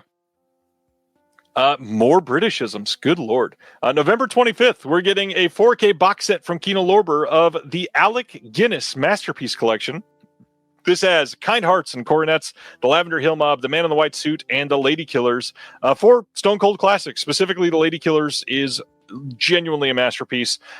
Glad these are all coming out in a full release.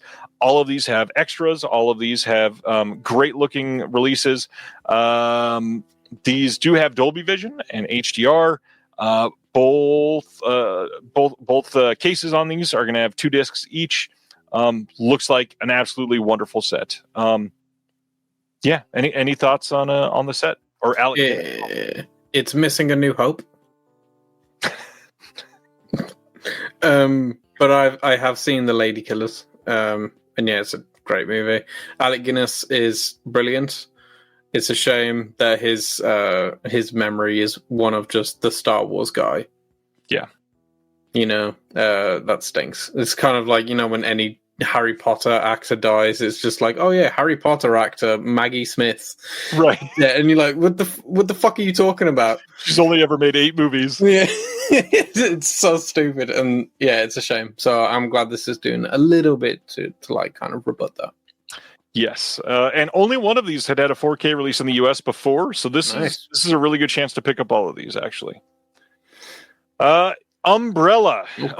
They announced a lot of stuff. So January 14th are the release dates for these. The first one we have is the Tox Box. This includes the Toxic Avenger from 84, Toxic Avenger Part 2, the Toxic Avenger Part 3, Citizen Toxie, the Toxic Avenger Part 4, and the Toxic Avenger from 2023.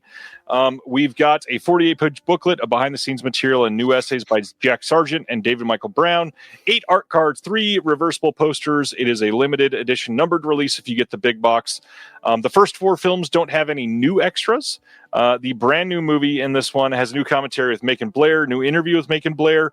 You got the unrated and radioactive Comic-Con International featurette, behind-the-scenes extended Toxic Environment featurette, Meet the Cast featurette, Toxic Crusaders featurette, and a brand new trailer. And that is it.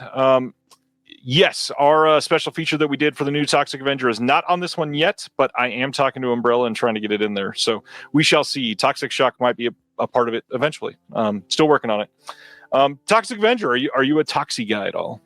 I'm not. I'm excited for the new one. It was in my theaters, I believe, but it was like for like 2 days, so I didn't even know until it was like too late. But I want to be. I've seen the source material, but I've never actually seen the old movies. So it's pretty fun. Very non-PC, but in a campy, fun way for sure. Yeah, I'm done. So check that out. January 14th. We're already getting 2026 announcements. Holy shit. January 14th, they're also doing the Infernal Affairs trilogy on 4K. This is a big title for them. I'm glad they're putting this out. This is going to be a solid release. This will have a 48-page book, behind the scenes material with new essays by Andrew Heskins, Jonathan Clements, and Grady Hendrix. Grady, of course, one of the authors behind These Fists Break Bricks. We've got a custom illustrated rigid case and disc wallet, 8 art cards, 2 reversible posters, and it's a limited edition numbered release. We've got a new commentary with Pierce Conran and James Marsh on the first film and the second film and the third film. New interview with Andy Lau and Alan Mack on the second film and the third film.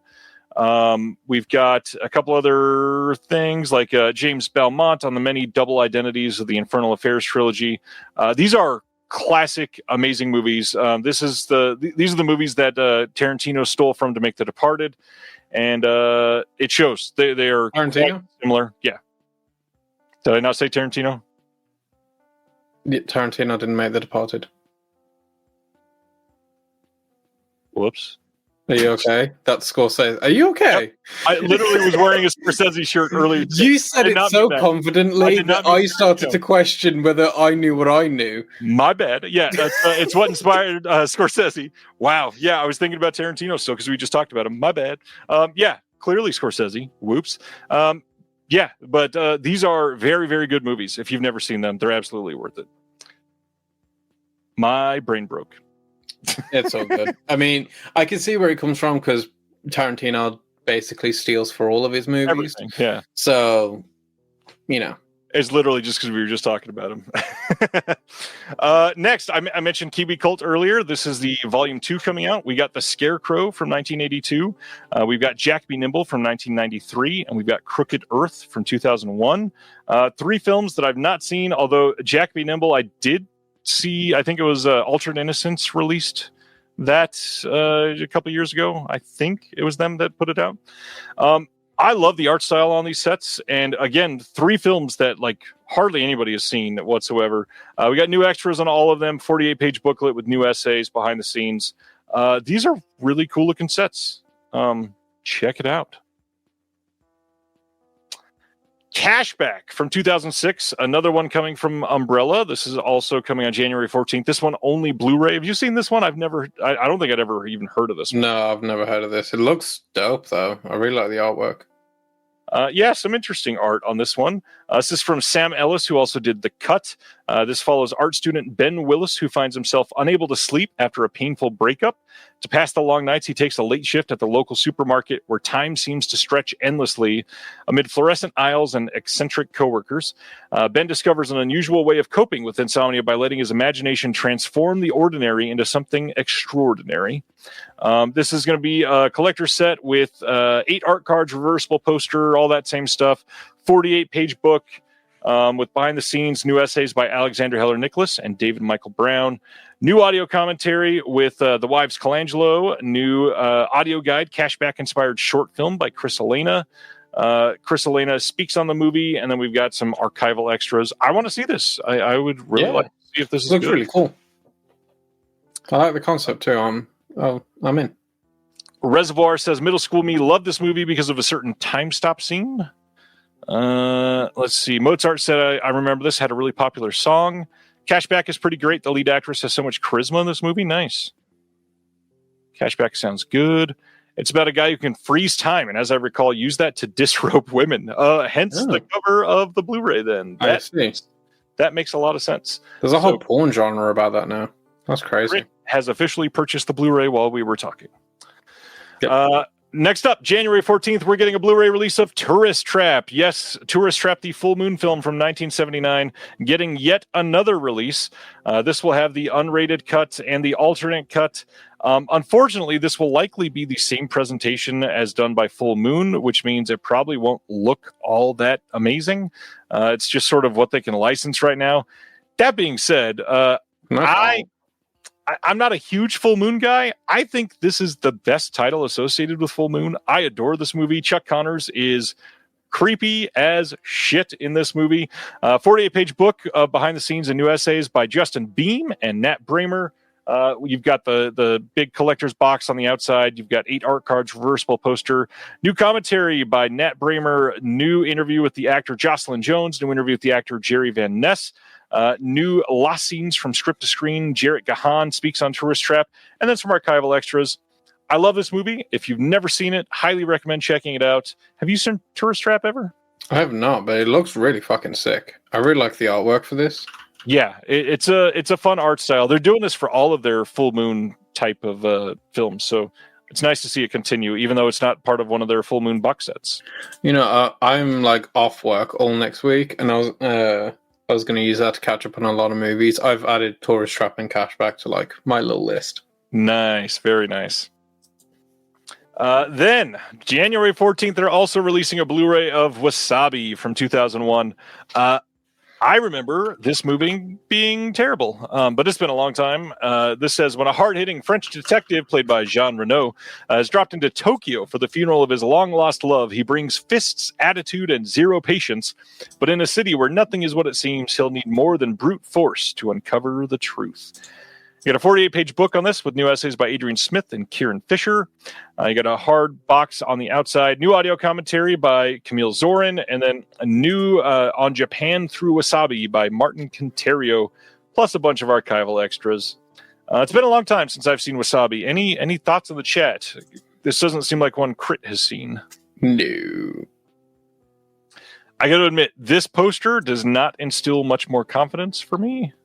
That poster sucks.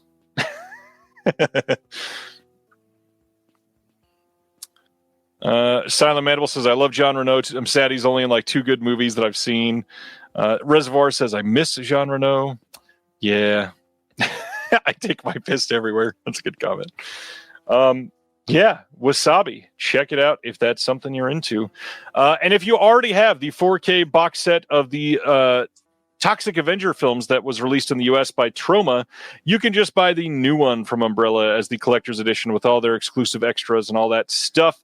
Good looking art on this. It's not fancy or huge or anything like that. It's much cheaper than that giant box. And also, if you've already got the Troma release of the 4K box set, it's not worth it to rebuy it because they're all the same disc. So you may as well just buy this one to complement it. And yeah, that's nice. Works nice. Eureka over in the UK once again has posted their announcements, and we've got on December 8th we've got a Blu-ray coming of Apache from 1954 starring Burt Lancaster. This is part of their Masters of Cinema line. This one is going to have a slipcover on it, and you've got Western scholar Jenny Barrett and the film writer Richard Combs speaks on this. In the booklet, you've got a new interview with Austin Fisher, the author of Radical Frontiers and the Spaghetti Western. New interview with film historian Sheldon Hull on Robert Aldrich and the Western genre. And yeah, Apache. I've never seen this one. Not really my style. You and I have never talked much about Westerns. Are you into this style? Not really. I'm not a big Western guy. But also, I've not seen many Westerns. I've seen like the Spaghetti Westerns and a couple modern Westerns, but like, yeah, not really. I have seen Apache though. Oh, interesting. What do you think?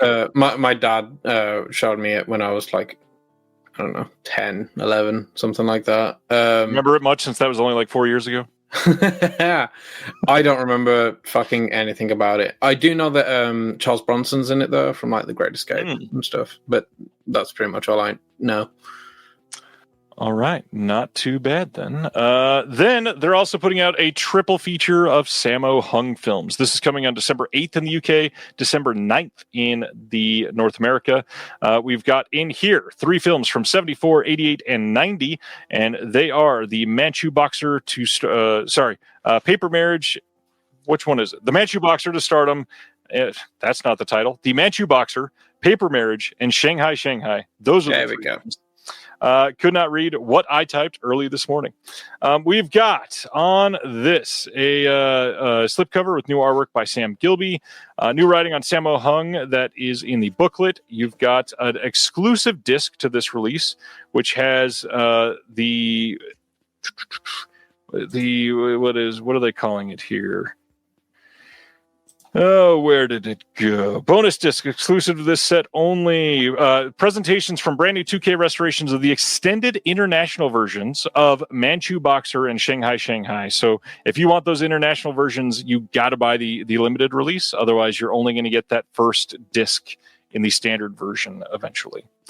We got a new commentary with Frank Jang and Michael Worth on the Manchu Boxer. New commentary on Paper Marriage with Arna Venema and Damini Ting.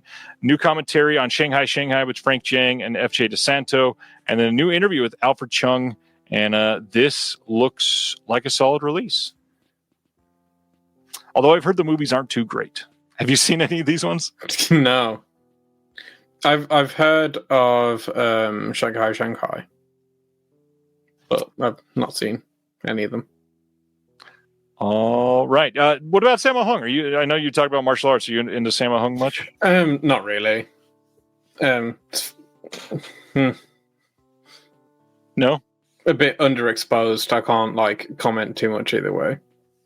I totally get that. I've liked what I've seen him in. I think he's fun. He's a decent fight choreographer. Yeah.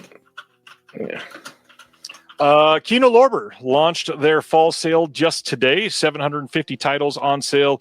Sale goes through October 20th, and there is free shipping if you get at least $60 or more. And this feels like a long time coming. I feel like the last Kino sale was, something like May or June, and that feels like a very long time in between stuff for them. Not some of the titles that I was expecting to see in the sale, but still plenty to choose from. Lots of great titles. My big reminder is when you go to this and you see either a couple things that you're into, or maybe you're under the free shipping threshold, don't forget, it's not just the sale. They've got their Wild Supplies last section where stuff is going out of print, and all of that stuff is on sale too. You can get stuff like if you're, $4 under the free shipping threshold, there's movies going out of print, and you're probably going to find one that's only like $7, and that'll get you right over that threshold. This graphic is hilarious. It's a weird one to make the cornerstone of your sale. Sure. I don't know why the 25 is underneath. Why wouldn't you just make, I guess if the whole text spread across the whole image, it would work, but it doesn't. It's to frame it, maybe. I don't know. It's a weird graphic anyway. Yeah, it's not perfect. Anaconda from 1997 is getting a 4K steelbook by Sony themselves, which means it will look very good. This will also probably be pretty expensive. It is going to have deleted and extended scenes for the first time ever.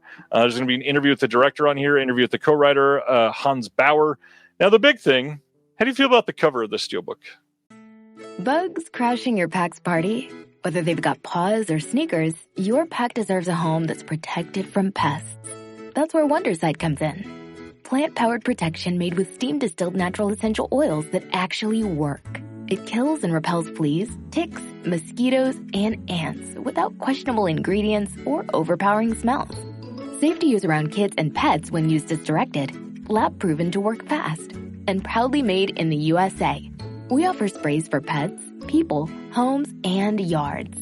Plus, spot-on treatments, collars, and even shampoos. Whatever your pack needs, we've got it covered. Founded by a pet parent looking for a better way to protect her dog Luna, Wondercide's now protected over 21 million lives and counting. You might have even seen us on Shark Tank. Go to Wondercide.com and use code WONDER20 for 20% off your first order. That's WONDER20 at Wondercide.com. Wondercide. Protect your pack with plant-powered Wondercide today. I don't feel anything. A lot of people seemed quite happy with it. A lot of people also seemed quite sad or upset about it. My big thing is snakes don't have eyelids. That is not the eye of a snake on the cover of this. Interesting. I didn't even think of that. Yeah. Looks like a gecko or something. Yes, I believe it is a gecko. That is not at all an anaconda, let alone any snake, I don't think. This is a very weird choice to make the cover of a steelbook for Anaconda. Also, they have tons of artwork already present for this movie. Yes. They could have just used any of it. You could have just used the original poster, and we all would have been very happy. Yeah, nobody would have been upset. Yeah. I don't think there's a single fan of Anaconda thinking, where's the original designs? I need designs. You're a fan of Anaconda, which means that you don't care too much about how shit looks. It does look like a crocodile eye a bit. And yeah, Silent Mandible's right. He says the snake in the movie did have a weird design. But, I mean, come on. At least use a snake eye on the cover. Hey, in the newest British news, over in the UK, Paramount is releasing on December 2nd a big collector's edition of The Warriors from 1979. Yes, they let Arrow release The Warriors on 4K in the US, but they said, no, screw you. We're doing it ourselves in the UK. And you can buy this set and get a rigid slipcase. You can get a capacity wallet. I don't know what that means. You can get a photo book, 6 art cards, 2 posters, 2 sticker sheets, and a collectible sign. Because everybody that is after the Warriors wants a collectible sign, right? Obviously. So my look at the back of this to get the specs, it looks like the 4K is the theatrical version and the Blu-ray is the awful director's cut that nobody likes, which isn't even the director's cut. The studio meddled with it. But that to say, it's if you like the Warriors and you don't have the Arrow release, this is a perfectly fine companion, it looks like. How do you feel about the Warriors? Never seen it. I don't watch it on principle. Because everyone I've ever met has been the most annoying person in the world when you tell them you haven't seen the Warriors. So I just refuse to watch it because I don't want to be one of those people. That is maybe the most hipster thing I've ever heard you say. Mm-hmm. That's pretty hipster. Maybe I'll get to it one day and just keep pretending like I haven't seen it. But can I just say it would be hilarious if you held on for that long, watched it, and you're like, "Shit, this movie's perfect." I know, and I'll turn into one of those people. What kind of a film person am I? I'm a Denzel kind of person. If it's not Denzel, I haven't seen it. Yeah. I'm trying to find an answer real quick on something. 1 second. There is a brand new book that just came out. There it is. It's called Armies of the Night, The Warriors and Its Legacy by Michael Gingold and Chris Paggiali. Everybody should check that out. It looks like a really solid book and would be a nice companion piece with this if you have not checked it out. Move it. You know what? I'm going to share that link in case anybody is into it because it still has the hardcover version available on Amazon. Next up is another UK thing. November 21st. There is a 4K release, a Blu-ray and 2 CD release, and a vinyl release coming of Def Leppard, Diamond Star Heroes, live from Sheffield from 2023. Oh, yay. You're a giant Def Leppard fan, huh? Yeah, man. Fucking and Sheffield, I guess. How far from Kent is that? Quite far. It's too bad. Yeah.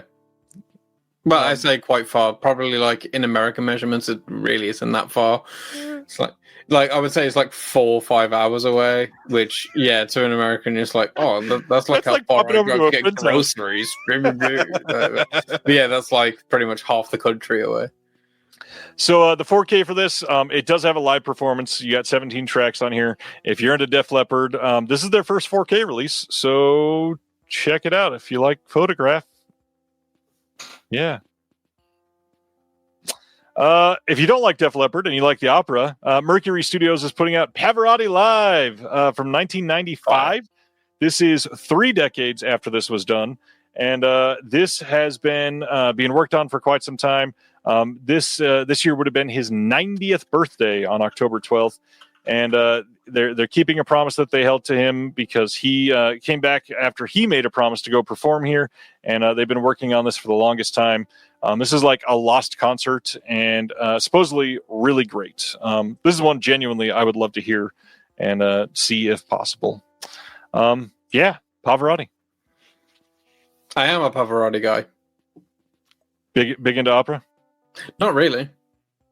I just once I bought like a whole wad of vinyl from like well, not a dead guy, but like someone who knew a dead guy, and there was like 3 Pavarotti things in there, and I put them. I really like them, so yeah. Yep. I think that was the funniest way you could have said that. I bought them from my mate Jim. He knows this guy Tom. He's dead. There was this dead guy that was super into Pavarotti. Speaking of the UK again, Jesus, it's all about you tonight. Coming soon on 4K Steelbook here in the US. You can also get a Blu-ray and a DVD. Does not look like there's going to be a standard 4K. From Decal of Spinal Tap 2, The End Continues. Are you a Spinal Tap fan? Not really. I'm a big Rob Reiner fan, for sure. But Spinal Tap's not really my thing. I feel like it's definitely like a generations thing. Like what it's kind of parodying doesn't really exist anymore. Yeah, That's kind of true. And I didn't grow up where it did exist. So it's like, yeah, it's parodying a thing that I just never saw or experienced. So, like, it has its moments, but, like, not to the point where I feel culturally attached to it. Did you see the sequel yet? No. I saw that you saw it, though. Yeah, I mean, it's worth watching. It's not special. It's nowhere near the power of the first one, but it's got a lot of funny moments. I do like, oh gosh, I'm not going to remember her name offhand. We were talking about Taskmaster before we went live. Somebody from Taskmaster is, she plays a pretty big part in this. And now it's going to bug me unless I go find out her name real quick. It is... Adam's just like, Kent is very right. By the way, I'm not from Kent. Just It's really funny that keeps popping up now. I'm very, very far from Kent. Fuck Kent. Carrie Godleman, she is in this. Who is that? She is a UK comedian. I don't even know how you spell that shit. Oh, her, that woman. Yeah, she's on a bunch of the panel shows, just like all the other comedians. Yeah, I never knew her name. I just like see her around. She's in like a lot of Ricky Gervais stuff, so it's true. It's true. Yikes. Next up, more UK releases. December 15th, Blu-ray release from 88 Films of Don't Open Till Christmas from 1984. This, of course, will be a part of their Slasher Classics collection. Have you seen Don't Open Till Christmas? I've not. It's a pretty good one, actually. Vinegar Syndrome has already put out a pretty hefty release of this in the U.S., but if you don't have it yet, this one looks like a pretty nice release as well. You get a commentary with Troy Howarth and Eugenio Ercolani. Some interviews on here, one with Kim Newman, who's always interesting to look at and hear from. Carolyn Monroe is on this one as well, and then some trailers. You know, I'm a big horror guy, and I don't think I've seen like any horror like Christmas movies. I've not seen like Black Christmas or anything, or the remake of it. None of them. I haven't seen any of them. That is a lot. It's weird, isn't it? It is pretty weird. Very funny. Next up is Takashi Miike's film Over Your Dead Body from 2014, coming from over in the UK on December 15th. This is a part of their Japanarchy collection. Have you seen this one then? I have, yes. This is shockingly good and somehow like overlooked, I feel like, in his stuff because everybody always goes to the giant titles. This movie is quite well done. Hopefully you're not going to be like, yeah, I think it's shit. But no, it's great. The thing with Miike is that like 90% of his catalog is going to be overlooked because he puts out about 50 movies a year. So it's like the main ones always get picked up, but like to go complete on Miike is such a task. Nigh impossible. Yeah, so like you are going to miss a bunch of whatever he releases no matter how much you try. But this one is so good. And this is the thing about Miike as well. Considering how much like he puts out, his batting average is incredible. Yeah. Like for such a prolific director, he rarely misses. I agree. But this one's great. Brendan says, I've only seen around 60 Miike films. We got a commentary with Tom Mess on this one, which should be great.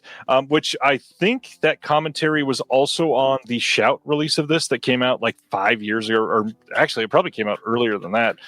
It might not be on there, but this is a good movie. Check it out if you've never seen it. Miike is pretty great. Noodles says, I've only seen one or two of his. What are the favorites of Miike's? Do you got any titles you want to call out for Miike? Right. Give me a sec. I'm going to have a quick look because I'm going to miss something and be really upset. I mean, the three big ones that most people are going to go to are Ichi the Killer, Audition and 13 Assassins is like a big one. I would have said that's the fourth one. Visitor Q is the third one I was going to say. Yeah. I'm trying to think. Audition Graveyard of Honor. Genuinely a masterpiece, though. Graveyard of Honor is really good. There's one I'm trying to remember. Crows Zero. Yeah. It's from like 2007 or 8. It's a really, really good movie. It's one of my favorite Miike movies. One Missed Call, classic. Definitely one that everybody needs. Happiness of the Katakuris is a must-watch for a lot of people if you're into that style. It's so good. Rainy Dog. Rainy Dog's really good. But someone just said they're adding Audition. Noodles. Yeah, Audition. But if you've seen like no Miike movies, Audition's like the one, I think. That will Ichi the Killer. This is a weird call. He did a short film called Midnight that I think is on Netflix right now, if I remember right. And it came out last year. And it's like 15 minutes, I think, 15, 20 minutes. It's shockingly well made, but don't expect like a great story or anything like that. But it's really fun to watch. And if it's not on Netflix, it should be on YouTube. Yeah, I've not seen that. It's very stylish. I mean, it's BK, so yeah, of course it was going to be stylish, but it's very good. The big thing with him is his stuff is gory. I mean, look at this cover. His stuff is usually gory. His practical effects are usually great. It's good stuff. Check it out. Like Ichi the Killer specifically. If you've never seen Ichi the Killer for what he does for gore in that movie, it's wild. Yeah. And then Audition is just creepy as shit. Audition's great. I remember when we was doing. It was the last time I was on.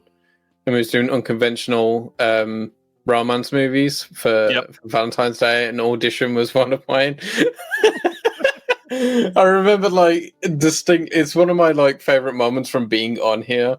It's like top 3 where like I remember saying Audition and then watching your face as it came out. You was not sold at all. I was not ready for that. I love the back-to-back of these comments. Leif says, I loved his Masters of Horror episode. And then Adam says, his Masters of Horror section was horrible. Oh, man. All right. So that is Over Your Dead Body. That is coming, like I said, on December 15th in the UK. And then December 15th in the UK, December 16th in the US, 88 Films is doing Saga of the Phoenix. This is a sequel to The Peacock King, which 88 Films is also releasing only in the UK for that one. So I have a feeling somebody else has it here in the US, and that'll probably be coming out soon. This one has a commentary with Frank Jang and FJ DeSanto. We got an image gallery and then alternate Japanese footage in this one. Nice. Yeah, I've never seen this one or The Peacock King, actually. I've been wanting to see The Peacock King for a while. Yeah, same. I've not seen either, but The Peacock King has been on my watch list for a while. Let's go through pretty quickly because we don't have all the details on all of these, but Air 4444 is putting a shit ton of stuff up for pre-order tomorrow. This will be available at 1 p.m. Eastern. So you are looking at 13 and a half hours from now. These first few are going to be very specific titles, and then we got some box sets and stuff. So we got a Blu-ray coming from them of Countdown from 2012. This is a Thai thriller. You've got new artwork on this. You got a new booklet, new stickers that are coming with this, reversible artwork Blu-ray sleeve. You've got this heavy-duty slipcover. You've got some promo videos and some other like music videos and stuff like that. This thing is $36 just for this film. Then the second release is a release of Challenge of the Lady Ninja from 1983. This is one that they had announced previously that they were doing. I'm glad this is coming out finally. This is one I'm actually pretty interested in. This one is from legendary Taiwanese martial arts filmmaker Lee So Nam. This is going to have a chipboard collector's edition Blu-ray box set limited to 1,500 units with new artwork, 20-page booklet with essays by Jessica Young and Michelle Kisner, 3 new stickers, a double-sided 18 by 24 poster, reversible art, and then a new 2K restoration, new interview with the director, new intro by the director, new trailer compilation, new audio commentary by Justin DeClue and Dylan Chung, new audio commentary by Kenneth Brorson and Paul Fox, and this will be region-free. This one is $46, so a little more pricey than that first one. And I'm certainly interested in this one for sure. God. Then comes the box sets. First up, we've got Art of the Devil 1 through 3. These are from 2004, 2005, and 2008. These are buried in like Thai black and white magic type of films. You've got new art on here. You've got 3 stickers, double-sided poster, reversible sleeve. This one is $100, and we don't have everything, I don't think, but we got some. So we've got new interviews with the director, new intro up. I think that might be from the last release, and they copied it onto this announcement because I don't think those are supposed to be on here. This release, though, is one that I'm looking forward to. I was not going to get this one, but I actually had a meeting today with Arna Venema, and Arna told me about something that they did for this box set, and it sounds insane. So they are going to have a Siam Black Magic video that they did. There's a visual essay by Horrible Reviews. There's an archival making of and a trailer. These extras that were listed here were from the past release, and they've now updated it, thankfully. But this release looks absolutely wild, and they're kind of underselling what they got in that Black Magic visual essay. If you do watch it, supposedly there's even a like viewer discretion is advised card that comes up just for a visual essay, which is pretty crazy. Any of these so far interesting you? This one. Not $100 interesting, but interesting. Yeah, this is a weird box set. But yeah, $100 for this full box set. 3 films, lots of extras. Which is wild considering the previous release that we just covered is $46 for one film, and it's about the same number of extras. Anyways, we'll talk about money in just a minute because that's still something to discuss. Then the other thing they're doing is this box set, which is $120 of the Nami collection, which just came out recently from Third Window Films in the UK.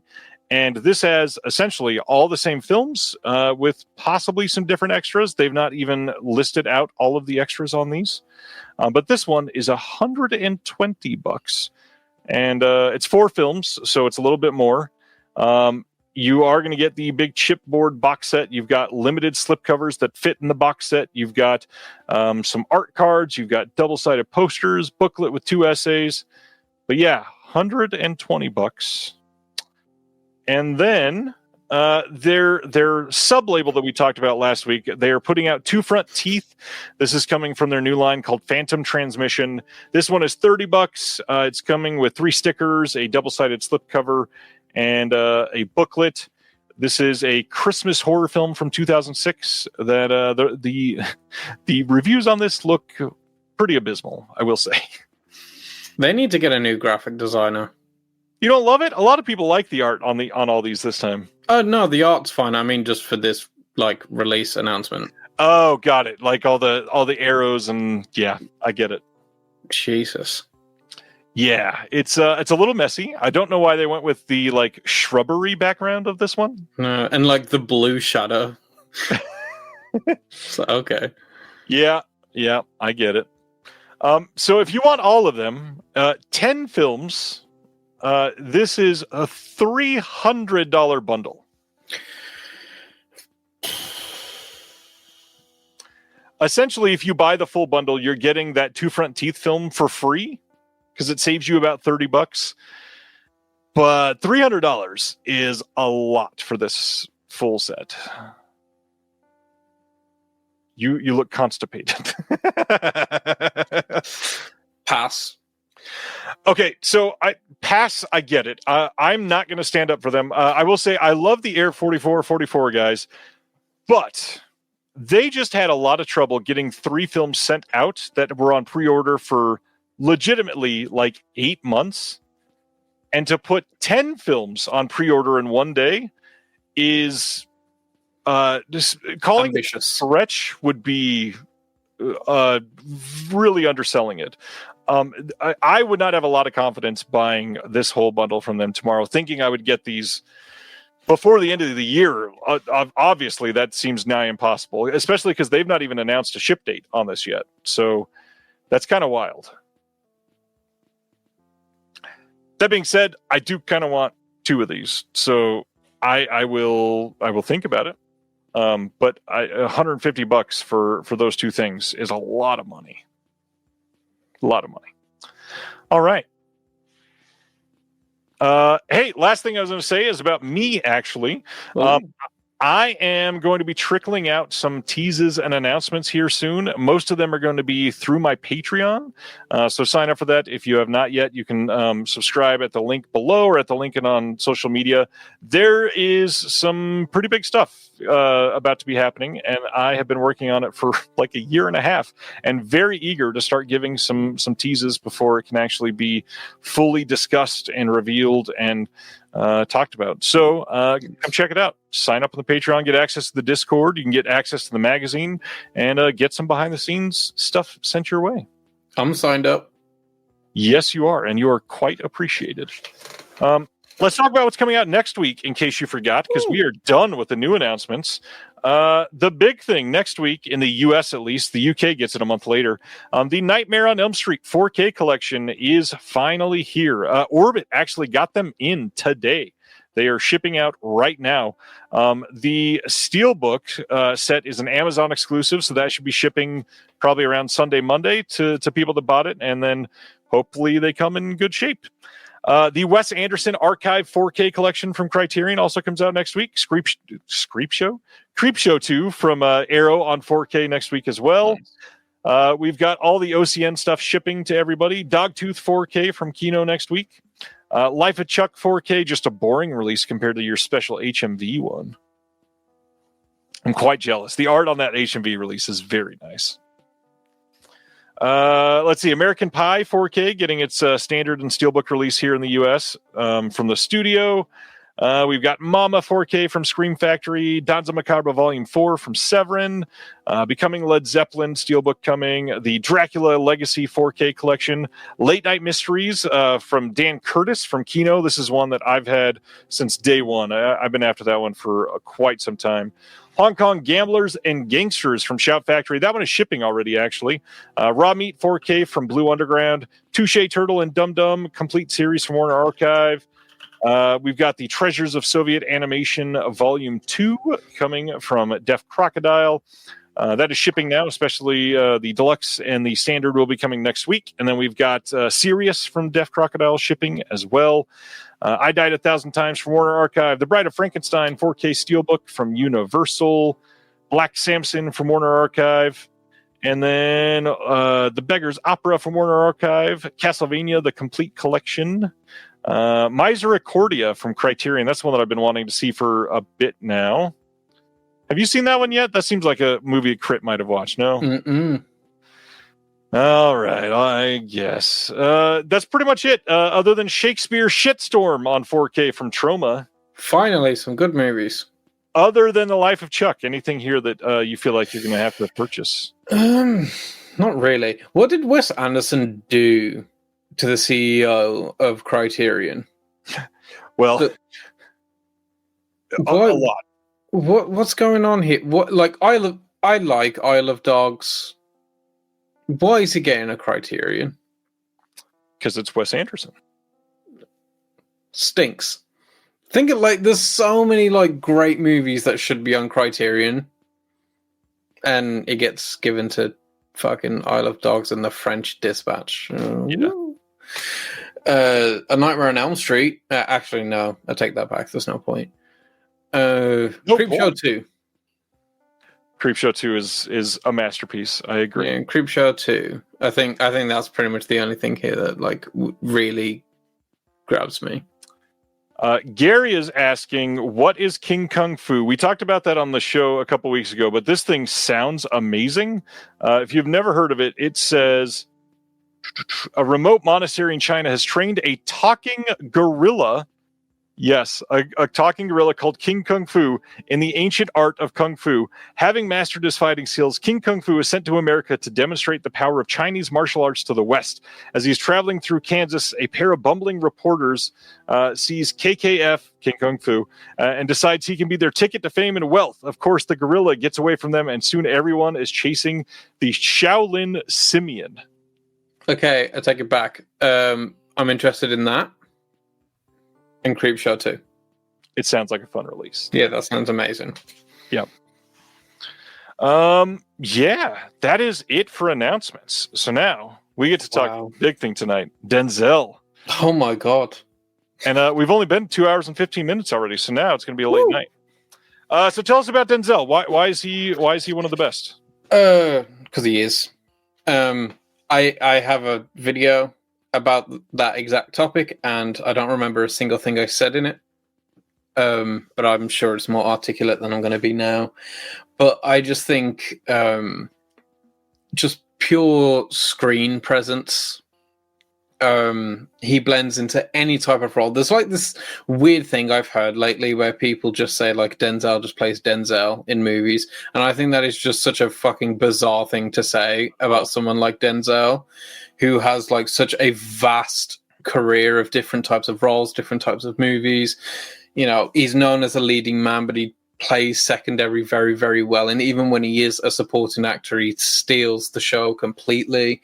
He has like a theatrical presence to him. I mean, he's always said like in interviews and stuff, you know, he feels like he's a stage actor, not a film actor, because like the stage is an actor's medium, whereas film is a director's medium.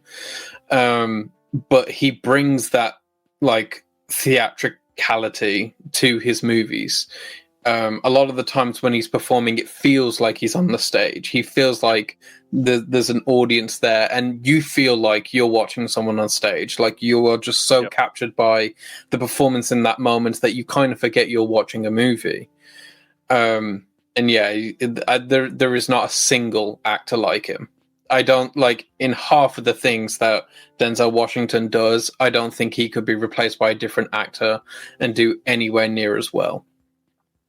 I mean, I don't think I could argue with that at all. He absolutely owns every single role that he's in. He's one of those people that are like the last of the capital MS movie stars. Yeah.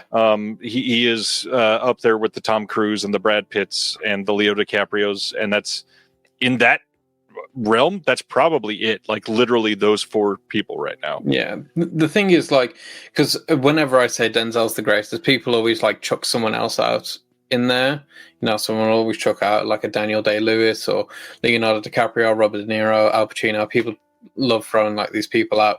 Yeah. But like there are times where I watch any of them in a movie and I know that there is someone else that could be in this movie instead, where like they might not have done quite as good a job, maybe like say Daniel Day-Lewis in There Will Be Blood. But Daniel Day-Lewis in There Will Be Blood is not the only actor that could have accomplished that role. Right. Whereas, like, I feel like a lot of the times someone else could have stepped in for Denzel in some of these roles, but the quality drops significantly. You know, like if you have Malcolm X and Malcolm X, you know, is replaced like Denzel for someone else, you know, around that time, that movie is nowhere near as good as it is. Right. Nowhere near. And yeah, I feel like that's the same for a lot of the stuff that he's in. Yeah, he is great in pretty much everything. We were talking about this before we went live, but he is one of those people that roughly around like the early 90s, he hit that point where he could just make choices on what he was going to be in, and he has had that the entire time, and based on that, he is now not making as many decisions. He has made his money. He gets to continue to make the choices that he wants to make rather than feeling like he has to make them. And based on that, he's in a lot less things nowadays. And honestly, probably not a bad thing. In fact, I wish some other people would make that same choice. I know he does a lot of stage stuff now. Yeah. Like he stays on Broadway, like doing Othello and stuff like that. He loves doing Shakespeare. Yeah, so that's where he is, like generally. But yeah, it's kind of crazy. But I think that kind of came about because I think people quickly realized that no matter the quality of the movie itself, if Denzel is in the movie, there is always something to grab onto. I have seen all 56 of this man's work. All 56, and I can tell you, even in the abysmal movies, he is doing a great job. I don't think there's a single Denzel movie where he does not deliver impeccably. And that's something that like producers and stuff can hang on to, because it's like, if your movie's coming out and you know as a producer or a director or whatever that it's maybe not the best thing, if you know Denzel's in it, you know you have at least one thing an audience is going to hook onto. Yeah. So that very early on allows him to make so many decisions about like what he's on, what he's in. He was in, obviously he's in Training Day, but he had the pull at that time to change the director. He came in and the original, I can't remember who was set to direct it, but he basically just was like, I want Antoine Fuqua to direct this. And they was like, okay. And they just brought in Antoine Fuqua instead. So, yeah, insane amount of pull. 56 films. You've seen them all. You just mentioned abysmal. Obviously, we're not going to be talking about the abysmal films tonight. Are there a couple that you think that you could name that are just truly bad movies, even though he may not be bad in them? Yes. Which ones? Let's hear it. Carbon Copy. It is atrocious. It's the worst film he's ever been in. It's terrible. It's about this wealthy white guy who finds out that he has a black son, and it destroys his life. And he ends up having to go and live in the ghetto. Yeah. So that's terrible. There's For Queen and Country, where he does a British accent, and it's not good. Yeah. It's not a good accent. It's a good performance, but the accent's rough. So that's not great at all. Yeah, Virtuosity is not very good either. In concept, it should be great. It should be amazing even. You know, Russell Crowe, Denzel in like a weird futuristic like sci-fi movie, but it's fine. And then he's in like a bunch of TV movies. Right. So there's like Wilma, which is his first movie from 1977, which you can only see on like YouTube in 144p, but I did it. And he's only in it for like 5 minutes as well, so that's great. Flesh and Blood, which is like a 4-hour TV movie about a boxer who's in an incestuous relationship with his mother. It stars Tom Berenger, and in the supporting has Denzel and John Cassavetes, and it's not great. And yeah, there's a bunch more. There's like Heart Condition as well. Heart Condition is not great. It has Bob Hoskins, who's a racist, and he hates Denzel Washington. But Denzel dies, and Denzel, for some reason, is stuck like as a ghost that haunts Bob Hoskins, who's racist the whole time. It's a weird fucking movie. Anyway, yeah, there's a bunch, but like he's still great in pretty much all of them. So there's that. So tonight we're going to be going back and forth, ranking 1 through 10, discussing these. We didn't discuss this beforehand. Do you want to do, if the other person has it up higher, do you want to wait and have us both talk about it then, or do you want to discuss it each of our places? I don't mind. All right. Well, let's hear your number 10 first. We're going to go through this. And again, just to warn everybody, Krit and I like to break these down when we do this. So yes. Good luck. Be along for the ride. And here we go. I'll behave. Right, so I have the physical releases for the ones that I have. And at my number 10, I do have a physical release for. It is Man on Fire, directed by Tony Scott. Okay, every film in my top 10, by the way, is a 10 out of 10. I have all of these at 5 stars. They're all perfect movies. So, in other words, this was very difficult for Krit to do. This was so upsetting because, like, even at in my ranking at 20 is a 9 out of 10. Jeez. So, like, my 20th is Cry Freedom. Like, it's so... We're splitting hairs at that point. Yeah. So, yeah, at 10 is Man on Fire. Tony Scott. Have you seen the Rotten Tomatoes for this movie? No. Are you about to upset me? Have a guess. With you saying that, it's probably lower than I was expecting. So I'm going to say like 58. 39. Oh, 39. see, and it should be like an 82. Right, Ryan's right, by the way. Hoskins does get the heart transplant from Denzel. That's correct. Yeah. It's been a while since I watched Heart Condition. Oh, dude, watch Man on Fire. Yeah, 39% is outrageous for a Tony Scott movie that is everything Tony Scott. It has like the sweaty, kind of schizophrenic editing. The color palette for it is very burnt orange. And yeah, it's a remake, first of all. And Tony Scott did a few of those, like 2000s, like remake. He did like the Taking a Pelham 1, 2, 3 as well with Denzel, which I also really like. It's not in my top 10, but I also really like that movie, just to put it out there. Also, strangely, I think that is one of the only movies where I think someone out-acted Denzel. Ooh. I think Travolta in the Taking a Pelham 1, 2, 3 is so wonderful. He is like out of his fucking mind in that movie. Yeah. That like, I think he got it more than Denzel got it. Like, anyway, Man on Fire. Yeah. He's great with Dakota Fanning is like so good in that movie. It is Dakota, right? Not Elle. I think it's Dakota. Yeah, it is Dakota. Yeah. I always get them mixed up and my fiance gets really upset at me. Yeah. She is such a wonderful child actor. And yeah, her performance in this is so heartbreaking. If people don't know what it's about Denzel, who's a drunk, which he plays a lot. And he's a bodyguard for a little girl who gets kidnapped, and he goes on like a revenge quest to get her back, basically. It's like John Wick, but better. It's got Christopher Walken in it, Mickey Rourke, when like Mickey Rourke was like an actual good actor. Better looking too.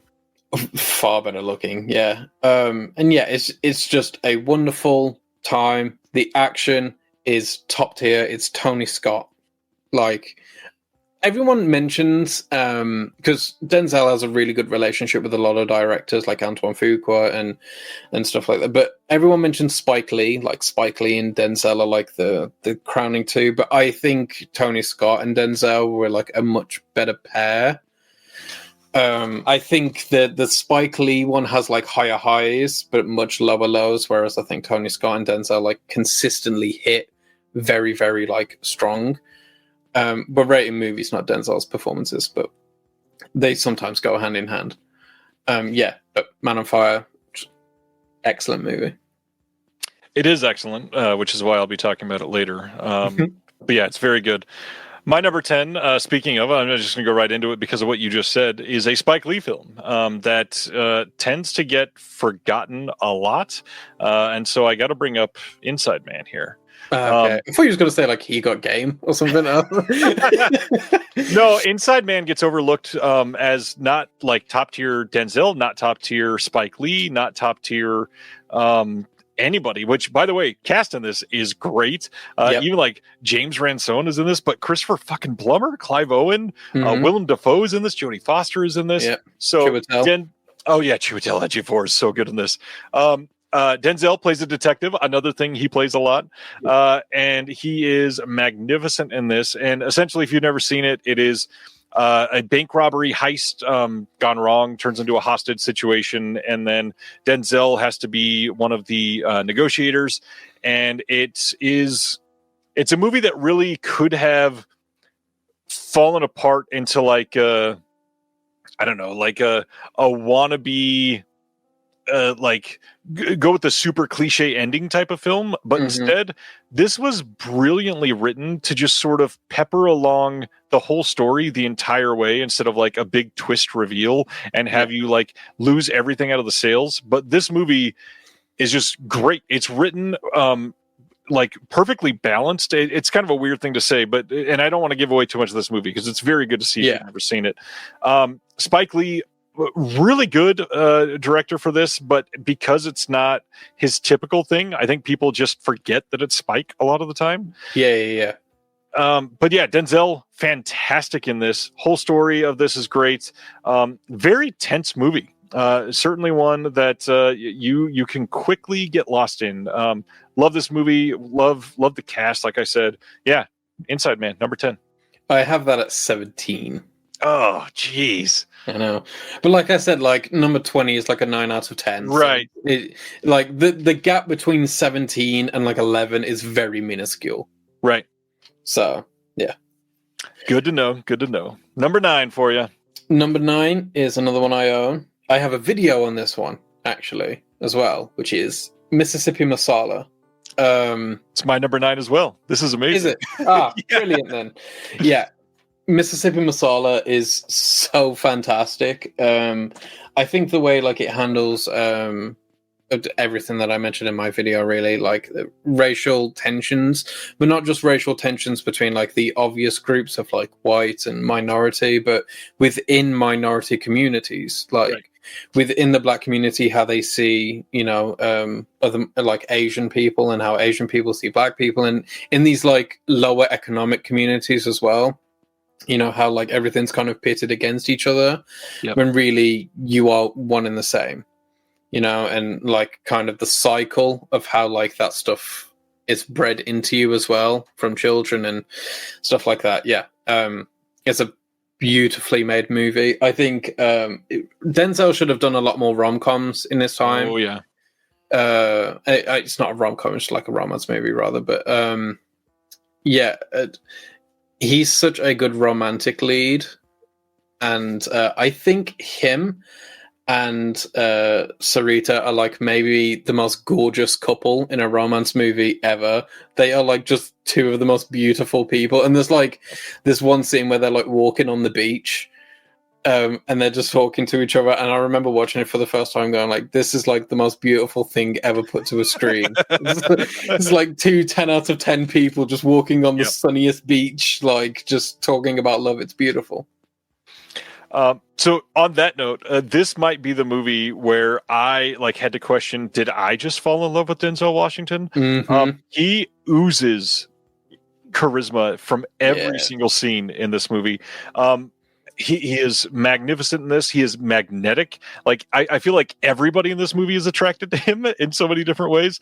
But the crazy thing that gets kind of like brushed under the rug, I guess, when discussing this, is specifically where you're talking about with the minority groups, because this isn't just, hey, we're in Mississippi and the white people think black people are bad. Like, this is true African American diaspora. This is Indian ethnic groups. This is mixing of ethnic groups and people that don't agree with that, and how that changes tensions and stuff.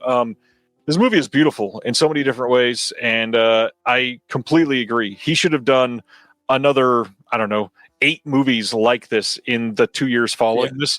However, he probably thought that was enough and just made his choices to do better. But this is one that gets sorely overlooked, has a really wonderful Criterion release. Beautiful film, wonderfully directed, and some really great like vistas, like the classic use of the word. The way they get landscapes in this movie feel gorgeous, special. It feels very. What's the best way to say this? Like, I feel like it feels like film in the 90s, but not like of the 90s. There's something special about how we went on scene in the 90s to go film things right before we went to the green screen of everything. Like, things got actual budgets, and they said, no, we're setting a camera up and we're getting this sunset specifically, and it's gorgeous in this movie. Check out Mississippi Masala. You need to see it if you haven't. It's so good. And on the topic of like Denzel should have done more like more romance stuff, it's quite funny because like Denzel's whole career, people have like fawned over Denzel. He's like very well known as a very handsome man. He's like, people love, I remember women, like when I was growing up, would watch Denzel movies just to see Denzel. They didn't care about the movie or anything like that. So he's like such an obvious pick for a romantic lead. He has so much charisma. He's so very like good looking, but he just never really ventured into that genre, which I find quite interesting. Yeah. Should point out, directed by Myra Nair. Yep. That is the director. Criterion releasing Salam Bombay, her first film in December, and she's also the mother of the current New York City mayoral candidate Zohran Mamdani, who should hopefully be winning in a landslide. Yeah. Yeah, it's brilliant. Right. So go and see that and see my video on it, because nobody did. Number 8. You want me to share mine first, or you want to keep going on yours, since we had the same one? You go. So my number 8 is one of the first forced upon me Denzel movies to watch that I did not like at first and learned to love later after watching it 3 more times. I think by that face you probably know exactly what it is. I was forced to watch Glory in school, and this movie is amazing. Glory is yet another one of these movies that has just a shockingly great cast. 1989, directed by Edward Zwick, and we got Matthew Broderick in this, Cary Elwes, but maybe more important, Morgan Freeman is so good in this. Andre Braugher is great in this. Just a bunch of like random character actors, like Richard Riel is in this. You'll recognize his face from all kinds of shit that you've seen and loved. But this is about a Civil War volunteer company that's all black. They're fighting against the Union, fighting as the Union against the Confederates. And there's, of course, racial problems everywhere because it's an all black volunteer group and it's the Civil War. So it is like the overarching tension in this entire movie. This movie rules and does not get discussed enough in 2025. The 4K looks really great, by the way. Sony released that a few years ago. Morgan Freeman in this is, I mean, he was already older, but something about him in this is the first thing that he did where I was like, oh man, he's like the voice of reason in so many different situations. He's like a born leader. This is one that Denzel does not have a huge role, but when he's on screen, it is huge. He is a tour de force when he needs to be. Love Glory. I think it's overlooked and sort of underappreciated in 2025. And honestly, right now, probably one of the more important movies that we could watch. So, yeah. Glory. Glory's not on my list, so I get to talk about Glory a little bit. It's at 16. Oh, nice. I love Glory. So, when I watched Glory, we didn't watch this in school because, it's American Civil War, so they didn't really teach us that shit. But I do remember watching it when I was roughly that age, and I was bored to tears.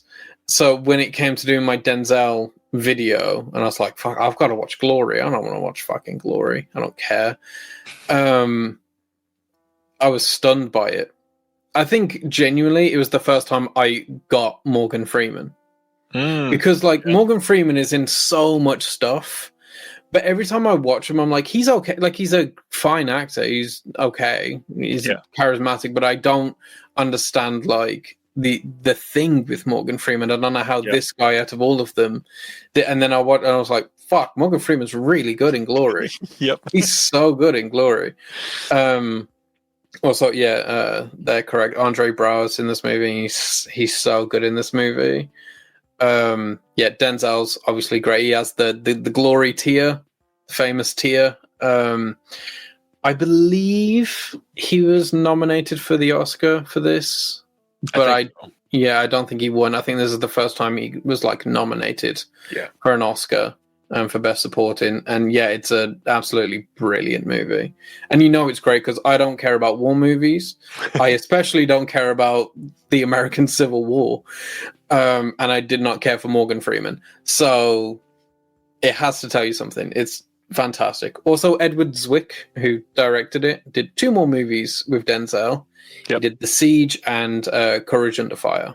The Siege is pretty okay. It's pretty good. And Courage Under Fire, I think, is super underrated. It's very underrated. Good choice there. That almost made my list. That was one. I think that would have been 13. Courage Under Fire is it's 33 on mine. But even still there, I think it's got 3.5 stars. Oh, Denzel did win the Oscar for Glory. Ah, okay.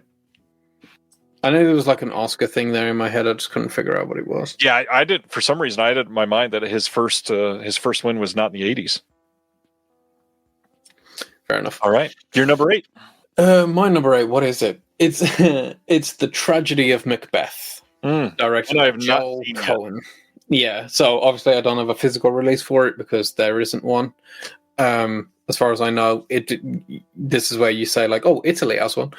I don't know. There might be one. I'll check. But yeah, it's so good. Like, everybody knows Denzel, stage actor. You know, he loves being on stage, and he definitely loves Shakespeare. He's done Shakespeare a million times, and I studied Macbeth at school.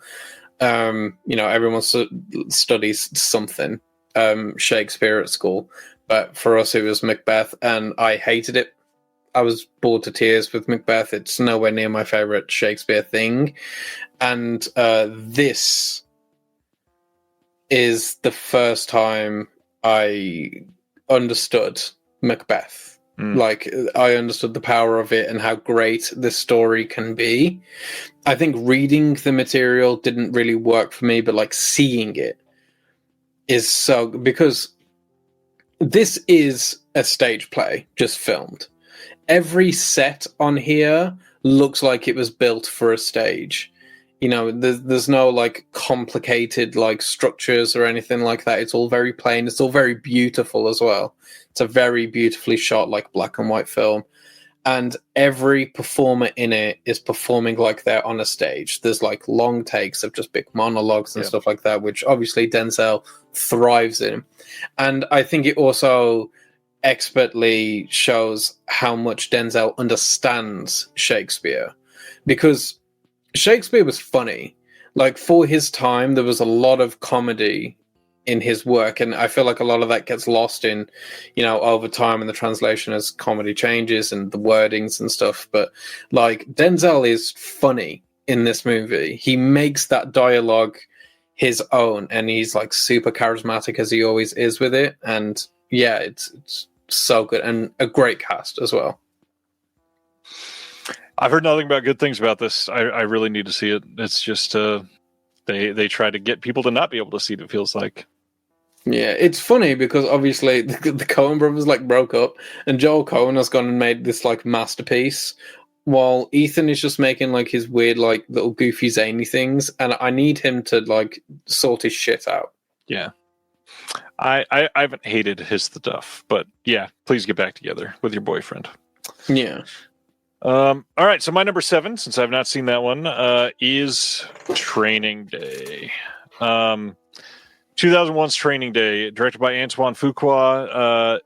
It feels like it was made for me. I feel like Antoine Fuqua, when he was on fire, was incredible. But the big thing is Denzel and Ethan Hawke are like the perfect team up for my sensibilities. They play off each other extremely well in this movie. Denzel, again, playing a detective, but not quite the same detective as he normally does, is training Ethan Hawke essentially on his first day as a rookie cop, and shit goes bad. It's a just wonderfully acted movie. It's two people giving like the performances of a lifetime in that moment, and it is like endlessly quotable. Denzel is like... There are some scenes in this where you can like visibly see him shaking because of how he's acting. He is so into this that it is this is like the perfect example of those every time I see him acting I only see Denzel.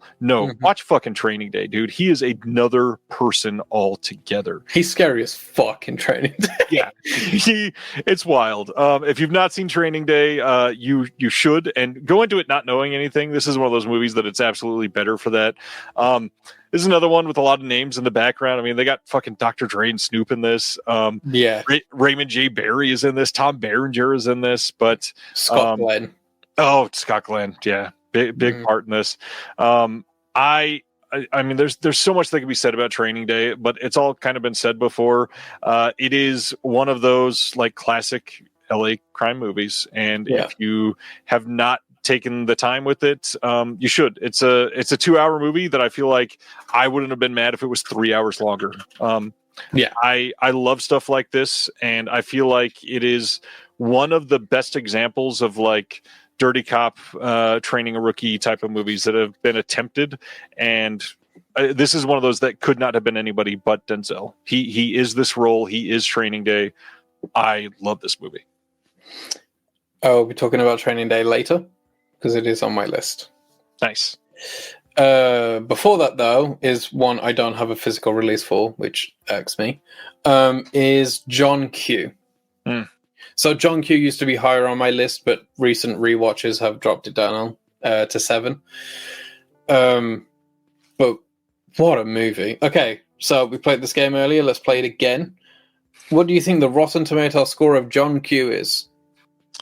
What I think it should be, probably about the same as what I said for the other one. I'll say it should be like a 83, and it's probably, based on what you just said, probably like a 41. It is 26. Jesus Christ.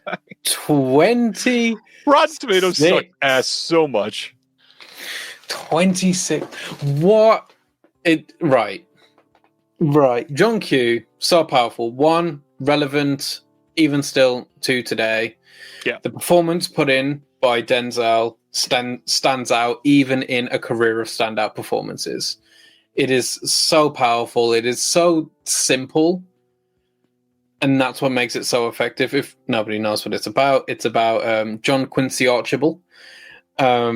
He's just a regular dad. He works part-time at a factory because they've cut his hours and whatever. And his son has a problem, a medical problem, like his heart's too big, he needs a heart transplant.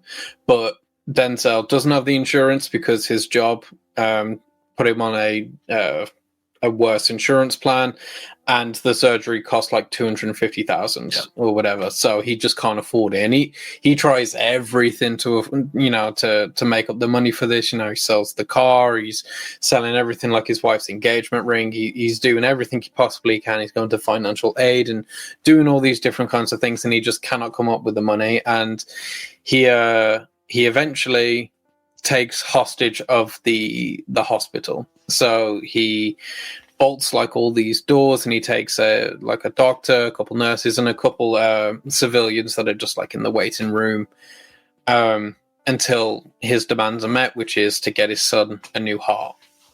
So powerful. It's truly the shining example of like a really good person in a really bad situation. Because like objectively what he's doing is a terrible thing. Yeah. He's holding all these people at gunpoint. He's holding them hostage, a lot of them sick people, because he's not just, the chief of surgery or whatever. It's not just him in there, but it's a woman who's pregnant. And there's a guy, like there's Eddie Griffin in this movie, and like his fingers are all cut off. And yeah, there's like a woman in there with a baby that has like an ear infection and stuff, and he's got all these people in there. And you would think that like because of this awful situation, like he's the villain, but everyone groups around him because everyone's very sympathetic to his cause, even the people that he's holding hostage. And yeah, it's fantastic. It's directed by Nick Cassavetes, which is because of that Flesh and Blood TV movie I mentioned earlier, has John Cassavetes in it. So like Denzel has kind of a little link there. And everyone in this movie is just so unreasonable, can I say? Like, there is not a single reasonable person in this movie except for John Q. Like, the director of the hospital is an asshole. She like is not sympathetic at all to his cause. Like the chief of surgery is like, right, so these are your options, and she's like, hold on, you cannot afford these options, therefore get out. She doesn't care at all. John's wife, Kimberly Elise, in this movie is like the meanest person that's ever existed. Like, the movie opens up with their car getting repossessed, and she's angry at him, and he's basically going like, well, they cut my hours at the factory, so I had to either make a payment on the house or the car. So I chose the house. And she's still like pissed at him, and she's like really angry. And then when it comes to the medical bill stuff, she's like super angry at him still for not being able to afford the medical bills. And then she's like, do something, John, like that. And then he takes the hospital kid like hostage. And it's so jarring because it's like, you're in the same position as him. Yeah. Why are you angry at him? And everyone is the same. Like, everyone is just so unreasonable and obtuse. But it's fine. Eddie Griffin is hilarious in this movie. Every line reading he has is just so funny. And yeah, so it's a great movie. It is, which is why I'll talk about it a little bit later. Mm-hmm. My number 6 is kind of a good companion piece to Glory because it's related to war, kind of. And that is 1995's Devil in a Blue Dress. Carl Franklin directs the absolute hell out of this movie. This is set just after World War II, and essentially Denzel's a war hero that comes back to Los Angeles and gets stuck in the middle of this crazy, like, murder, mystery, socio-political scandal thing. And the big thing with this is if you like anything that Carl Franklin has done, obviously the one that you would probably go with this is One False Move, but Out of Time he also did with Denzel. Yep, with Denzel.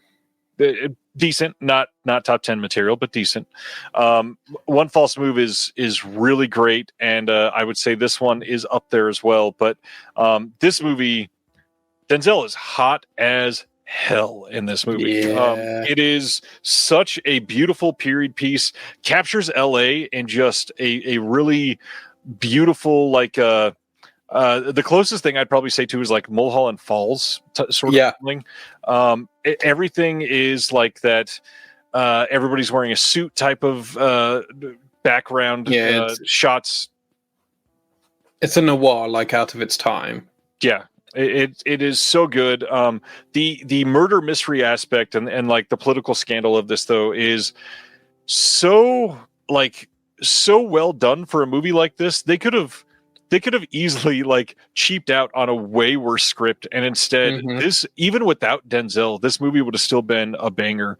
Thankfully he's in it and it elevates it to something incredible. But Devil in a Blue Dress deserves every like look back that it possibly can get, especially when you consider the timeline of doing this right after World War II and setting it as a noir, as him investigating this as a black man in the late 40s. There's so much that comes with that, and he delivers all of it with nuance and poise, and just again oozes charisma like he does in so many of these movies.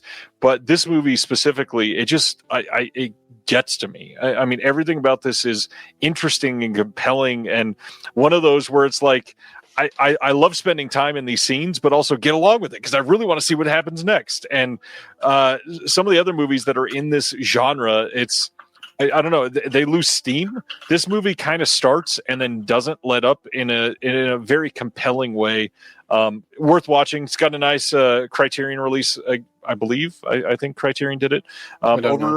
I have the Indicator release of this. I was about to say the Indicator release is the one I have. Great film, great performance. Again, really good cast too. Wasn't going to highlight that too much because there's not a lot that are like massive, but Don Cheadle in this, Tom Sizemore, Jennifer Beals also in this, but random ass character actors again that you've seen in so many different things up here in the background. You're like, he's gone, and he's never in a scene again in this movie. But really, really fun movie. Love this film. Yeah, it's not in my 10. It's at 14. But yeah, I do still really love it. 9 out of 10, 4.5 stars. Brilliant movie. So yeah, you basically covered everything I would say. Also, but to this point that Mr. Adam Schofield's saying, Denzel is in so many non-violent, a lot movies. of violent movies. Yeah, he is in a lot of violent, but like so many non. Like, I mean, there's Marbella Blues and Mississippi Masala and Fences and Philadelphia. And Bugs crashing your pack's party?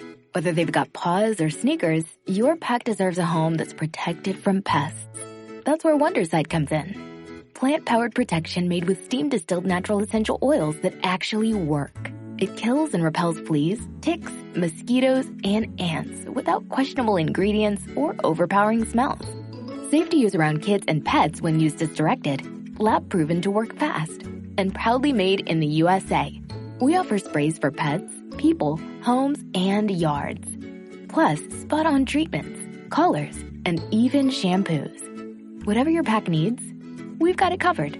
Founded by a pet parent looking for a better way to protect her dog Luna, Wonderside's now protected over 21 million lives and counting. You might have even seen us on Shark Tank. Go to Wonderside.com and use code WONDER20 for 20% off your first order. That's WONDER20 at Wonderside.com. Wonderside. Protect your pack with plant-powered Wonderside today. Much Ado About Nothing. Like, there's a lot. But, you know. It's true. Yeah. But at my number 6 is Mo Better Blues. What a movie. So, Spike Lee joint. Again, an incredible cast. Like a really good cast as well, actually. So let me just... So it's got Denzel. Spike Lee's obviously in it. It's got Wesley Snipes in this movie. Giancarlo Esposito. He's really good in it. John Turturro. Charlie Murphy's in this for like 2 scenes as well. But Charlie Murphy's so funny. And yeah, it's such a good movie. It's about like a jazz musician. He's a trumpeter. And it's one of those movies that makes you care for something even if you don't generally. Kind of like Moneyball does for baseball. Like, you care so much for the jazz music in this, even if, you know, you don't love jazz. And we really, really need Giancarlo in more lighthearted comedic roles.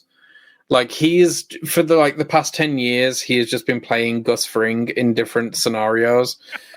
And it's killing me because he is such a funny and charismatic actor. Yep. But yeah, so good. Denzel, I think this is probably a top 3 or 4 Denzel performance. It has like his very theatrical approach, but even in them quieter moments, it's got like this kind of grandiose nature to it. Even, you know, when he's not shouting or delivering a big monologue, just when it's him with his thoughts, it still feels very thought-provoking. It still feels very grand. And he also feels like a very tangible person here. Yeah. Yeah. You know, like, a lot of the times, like, Denzel in movies feels larger than life. You know, but in this movie, he feels like someone you would just know. And that comes with like a lot of the chemistry that he has with the bandmates, with Wesley Snipes and with Spike Lee and with everyone that's in like that group. His scenes, especially like backstage, just in like those green rooms or whatever, are so naturalistic and so funny and so just like free flowing. They're some of the best scenes that Spike Lee has ever directed. And yeah. So there's a thing, by the way, with highest to lowest on the Spike Lee train of thought, where people are really upset with it because it makes a lot of bizarre choices, which it does. Mm-hmm. It makes a lot of bizarre like music choices, and a lot of bizarre like tone choices and editing choices. And here's the thing: Spike Lee does that in this movie as well. But people like this movie, so they're more accepting of it. Yeah. But I think like in the modern day, people aren't really too accepting of like a high director like that making just weird and bizarre choices. But there's like multiple times in this movie where there's like the score is going on, and it's not like the jazz score, it's just like it's the film's general score. And it feels so clashing to what you're seeing. Right. And it's so odd and out of place, but it works. And I feel like that's the same thing in Highest to Lowest. He's just doing like the exact same thing, and I think it works phenomenally. And yeah, I think Bleak is one of the most layered and interesting characters in the Denzel canon. We deal a lot with time and how we spend it and who we spend it on and the value of what we spend our time on, you know, whether it's people or a passion, and finding the balance in those things, and the repercussions of choosing one thing over the other. And yeah, I think it just has some really interesting dynamics and stuff like that. Like Bleak and Wesley Snipes' character Shadow, they're always at odds in this movie. They're always at each other. But when a certain thing happens closer to the third act, Shadow's like right there with him. You know, it's his friend. And I feel like it's an interesting display of friendship in this movie that feels very real, because friends aren't always just big buddies, you know? But yeah, it's great. Also, there's a shot of an actual birth in this movie, by the way. There's like an actual birth. Yep. It's so odd. Spike Lee paid people so he could film them giving birth for this movie, and he had the hospital like on speed dial, like so they would call him as soon as someone goes into labor. Crazy, bizarre thing, but yeah. So, music is huge for me. I was in jazz band growing up, and this was on my list for the longest time. It got bumped at the last moment because I didn't want to have too many Spike Lee films in my top 10. So this is technically my number 11, but this movie is very, very special to me. This is one that I have seen many times. One of my favorite Spikes, one of my favorite Denzels, one of my favorite music movies, and it's very, very good. You said everything very eloquently, so I will let it go there for sure. Yeah. Also, just real quick, the final moments of the movie kind of silently talk about like how we avoid the pitfalls of parenting by looking at our own parents, you know, and we see how we turn into them, but also adjust. You know, like, and I'm sure you as a parent can definitely like relate to that in some way, where he sees like how his mother and father like treated his passion towards music and forcing him into it. And when he finally has a child, he kind of alters that behavior in his parenting. And I just thought that was like a really interesting thing to end the movie on. Yeah, I agree. I think it's important and not super stereotypical Spike type of choice. So it's nice. Yeah, it's very cool.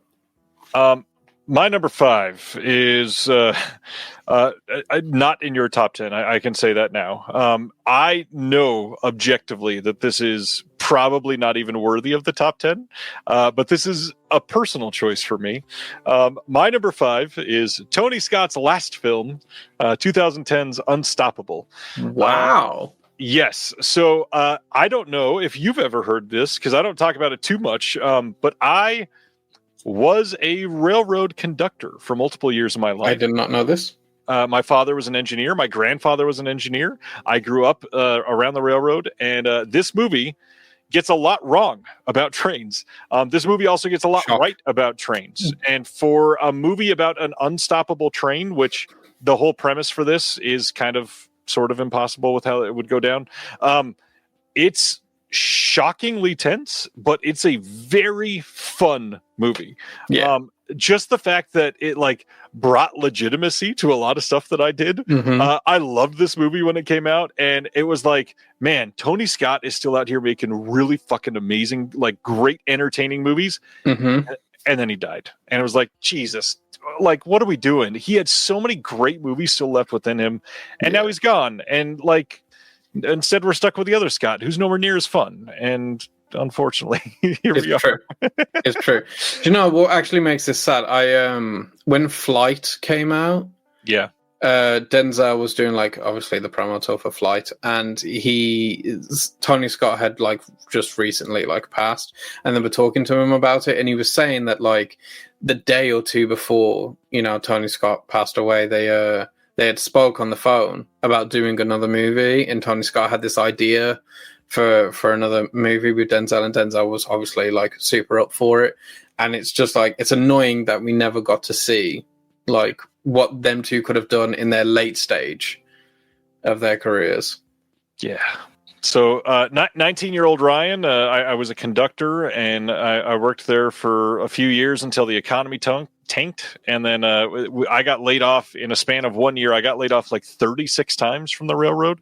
They would lay you off for like 4 days and then call you back to work on the weekend because everybody took the weekend off and they didn't have enough people.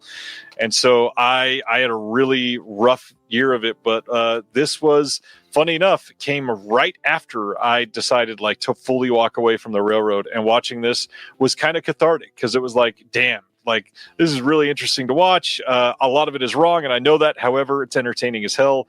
Another one, like we're going to say this all night because most of his movies have incredible casts, but for a movie like Unstoppable about an unmanned train going out, possibly to kill people, is really stacked. I mean, Rosario Dawson is great in this. Ethan Suplee is in this, but the big thing, like, this is one of the best Chris Pine performances that he's ever done. Easily. He's so good in this. Kevin Dunn is in this, another character actor. Kevin Corrigan, another one that's in this. Unfortunately, you got to do a little bit of like sucking it up to deal with TJ Miller ever so slightly in this. Yeah. But overall, really fun movie built around trains, which we don't get a lot of movies about trains. And to be honest, it's a huge backbone of the U.S. And there's a lot of stories you could tell around this shit. So, yeah, love this movie. It's fantastic. Yeah, that's at 34 on mine. Not shocked. Yeah, but like it is in good company. Like it is next to Courage Under Fire and Out of Time and stuff like that. Like it's still a very high quality movie. It's like way above the Book of Eli and all of that stuff. So, yeah, let's not even get there. It is my least favorite Tony Scott and Denzel collaboration, of which I think they've done four, right? Crimson Tide, right. Deja Vu, Man on Fire, and Unstoppable. Yeah, that works. Yeah, it's my least favorite of those, but it's still a very quality movie. You can put it on any time. It's like Speed, but with a train. It's just very rewatchable. I agree. Oh, and The Taking of Pelham. Sorry, there's 5. Oh, yeah. The Taking of Pelham. There's 5. I always forget that was Tony Scott for some reason. You shouldn't, because when you watch it, it's very obvious. It's very. Yeah. I think everything just Tony Scott movie. Travolta with that. So yeah, it's true. Yeah. Okay. So, my number 5 is also a Tony Scott movie. It is Deja Vu. What an impossibly perfect movie. Yes. Like the first time I watched this, I gave it, I think, like a 7 out of 10 or something, which is still quite high, but like, crazy, right? And then I saw like Zach had seen it, and Zach gave it like super high, like a 9 out of 10. And I was like, that's strange. It's unusual that he'd like this more than I did. And then I rewatched it and I gave it a 10. And I was like, this is perfect. What the fuck was I on when I first watched this? This is so good. Yeah. Like, Deja Vu is just so beautiful. It is like, that's the word I would describe it as. It's beautiful. It's got like, the aesthetic of it is just gorgeous. It has like all of those very mellow blues and greens, but also like these oranges and yellow tinges to them. It's very hazy, kind of like a dream. Absolutely gorgeous. Tony Scott crafted the aesthetic of this so well. And I think this might be the peak of his like 2000s style. And Denzel, he gets to do everything that he's good at in this movie. He gets to be charming and intimidating. He gets to do like sweeping monologues, but he also gets to do like smaller, passionate line deliveries. And he's charismatic and funny. He's just a quintessential Denzel character. Like everything that Denzel is good at is in this movie, is in this performance. Yep. And again, like we always said, the cast for this is super good. There's like Adam Goldberg and Matt Craven, Eldon Henson, Elle Fanning, Val Kilmer's in this movie, Bruce Greenwood's in this movie for like one scene. Yep. It's so good. And the concept is crazy because like the sci-fi aspect of this movie creeps up on you if you didn't know it was like a sci-fi movie, because it's just a regular kind of detective procedural thing for a while. And then they start bullshitting him about like the technology that they have. Yeah. And I love that the movie kind of trusts the audience to be on the same wavelength, because we're hearing it and you're sitting there going like, it doesn't sound right. That sounds like bullshit to me. Yeah. And then when he finally gets to call it out and he does like the big speech, where he smashes the monitor and he's like, the monitor is dead. So now is she dead or alive? And he's doing that whole thing. Oh, it's so good. And it feels so like cathartic as an audience. Yeah, it's brilliant. It doesn't bother trying to explain too much of it to you. It is very much like just an emotional ride. And there's one like car scene, the car chase with the helmet on. Anyone that's seen the movie knows the exact scene. It is one of the most inventive and fun car chase scenes I've ever seen in my life. There is nothing else like it. It's one so of good. the best directed scenes that he ever did. Yeah, and this movie just has such an empathetic camera. Yep. Like every shot feels so in love with the moment, and every emotion that every actor and every character is feeling, that camera picks up in perfect quality. Yep. It's brilliant. I love it so much. It's very good, which is why I'll talk about it in a few minutes. Yeah. My number 4 is one that you already spoke on. I don't really have a ton to add, but I actually have John Q here at number 4. This movie, it's just so personal, I think is the best way to put this. And being a quintessential American through and through film about fuck the healthcare system, we're all screwed. It just means so much. It's why Saw 6 is one of my favorite Saw movies. It's like the conceit of the healthcare system is killing all of us and we're all just along for the ride is wild. And it's leading to the fact that the movie John Q is relatable for people is terrifying. That's probably the way I should end that. Yeah. Yeah. This is like how John Q is so good though. So I have it on a 5-star. It's 7, out of 56. It used to be 3, but like a lot's happened. Yeah. And I've never struggled with any of that because we have the NHS, God bless. And I don't know anyone personally that has ever dealt with anything like that. It's not even, within my realm of possibility. And it's still powerful to me, a complete outsider of the situation. So it's a very, very powerful movie. It is. I love it so much. Your number 4? My number 4 is Training Day, which you spoke about briefly earlier. Training Day is so good, dude. Yeah.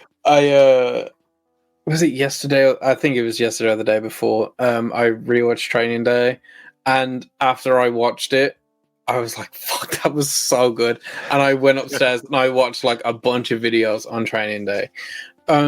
It's funny, you mentioned in your like little segment that like this movie, is Denzel, and there's not, but originally when the original director was attached to it, it was going to be Matt Damon and Sam Jackson, which I don't think works at all. Nope. Like, at all. Like, I don't think Matt Damon is dweeby enough that Ethan Hawke could pull off at this time, and Sam Jackson couldn't pull off evil enough, I think. Right. Well, and just like Ethan Hawke could not have done it if it was like 10 years later. He was already way too cool and polished by then. Yeah, like at this very specific time, they needed Ethan Hawke, which Denzel really pushed for behind the scenes. Like he really wanted Ethan Hawke for this thing, and he got him the audition and stuff. But yeah, there were so many people attached to the role of Jake before Ethan Hawke. Obviously, there was Matt Damon. They offered it to Eminem, who turned it down because he was doing 8 Mile. Yep. Which is funny because obviously, Dr. Dre's in this movie. They considered Tobey Maguire, Freddie Prinze Jr., Paul Walker, Scott Speedman, like just a bunch of people. But it was always going to be Ethan Hawke. It had to be. Yeah. And yeah, it had to be Denzel. Like, he's so terrifying in this movie in such a charming and subtle way. It's like, this is what the devil is.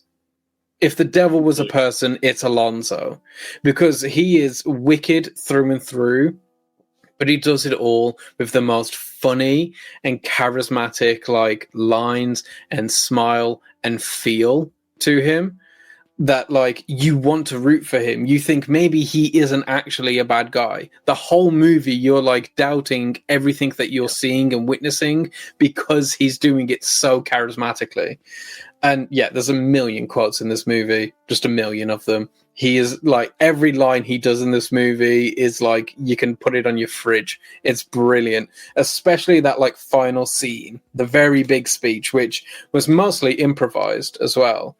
I remember seeing this clip where someone has like the script next to the clip of and it's like none of it matches at all. Denzel goes way off script for that final scene, but like he's so good at it. It's such a powerful scene. I quote it all the time. It's brilliant. It's so funny. Also, this movie just has like some weird stuff going on. Like Macy Gray is in this movie for a scene. I've seen this movie. She's not bad in this either. She's actually pretty good. I've seen her a million times. Right, I've seen this movie a million times, and I didn't realize until 2 days ago that it was Macy Gray. And I was like, "Fuck, that's Macy Gray. That's crazy." Tom Berenger is in this movie for like one scene, who is also in that Flesh and Blood TV movie with Denzel. So there's a little reunite there. This was Terry Crews's first gig. Because he was working security on the set, and there was like, I want that dude in the shot, which makes sense because he does look terrifying in this movie. They had like real Crips on the set as well, like for the authenticity, which is crazy. Eva Mendes is so like beautiful in this movie. This was the first time I discovered I had a crush on Eva Mendes. I was watching Training Day when I was like 13 with my brother, and I was like, that is the perfect human. That's what perfect people look like. And yeah, it's just such a brilliant movie. Jake is such a fucking buster in this movie. Alonzo gets him to smoke PCP on his first day on the job. That's like, come on, man. Just get out the car. Just get. But you know, like it comes back around, and yeah, it's such a cathartic ending to the film as well. To a movie where like it just feels so miserable. Like the entire movie is miserable. It's tense and bleak throughout. Yeah. So yeah, it's brilliant. Yeah, love it too. My number 3, another one that you've already spoke on, going hard with a couple of directors here at the end, of course. Deja Vu is at number 3. I'm glad that you had it high as well. The one thing I want to add, which you spoke on, how they filmed that action scene. Very specifically, the whole movie is about this ferry exploding. And the beauty that he captures in the actual explosion in this is wild and something we are sorely missing in movies in 2025. Just like the practical, that is an actual ferry on a river being fucking exploded, and it looks amazing. No one does it like Tony. Shot so wonderfully. Absolutely wanted to highlight that because he deserves it. Deja Vu. It feels like deja vu because I would just want to say everything that you said again. But for a movie like this, with that type of conceit of the whole playing with time thing, way better than just like reading the synopsis. It's so much better than you think it would be. Yeah. It's a masterpiece. Love it. 10 out of 10. Perfect movie. Yeah, I don't think there's a single director that does like explosions better than Tony Scott. Nope. I just don't. There's not a single one. He's so fantastic at those action stuff. And yeah, the ferry explosion is brilliant. The whole intro to the ferry explosion is just incredible because it's almost like a nature documentary. Like, well, and the choices that he made, like to go from shot to shot to shot to actually be like, oh, here's what we're doing, and oh shit, like it's such a perfect setup for that. Yeah, it feels like he's more just setting a scene just for like characters to walk into. Yep, you know, it's so good, brilliant movie. Yep. Number 3 is my favorite Tony Scott movie, actually, just in general. It is Crimson Tide. I love Crimson Tide so much.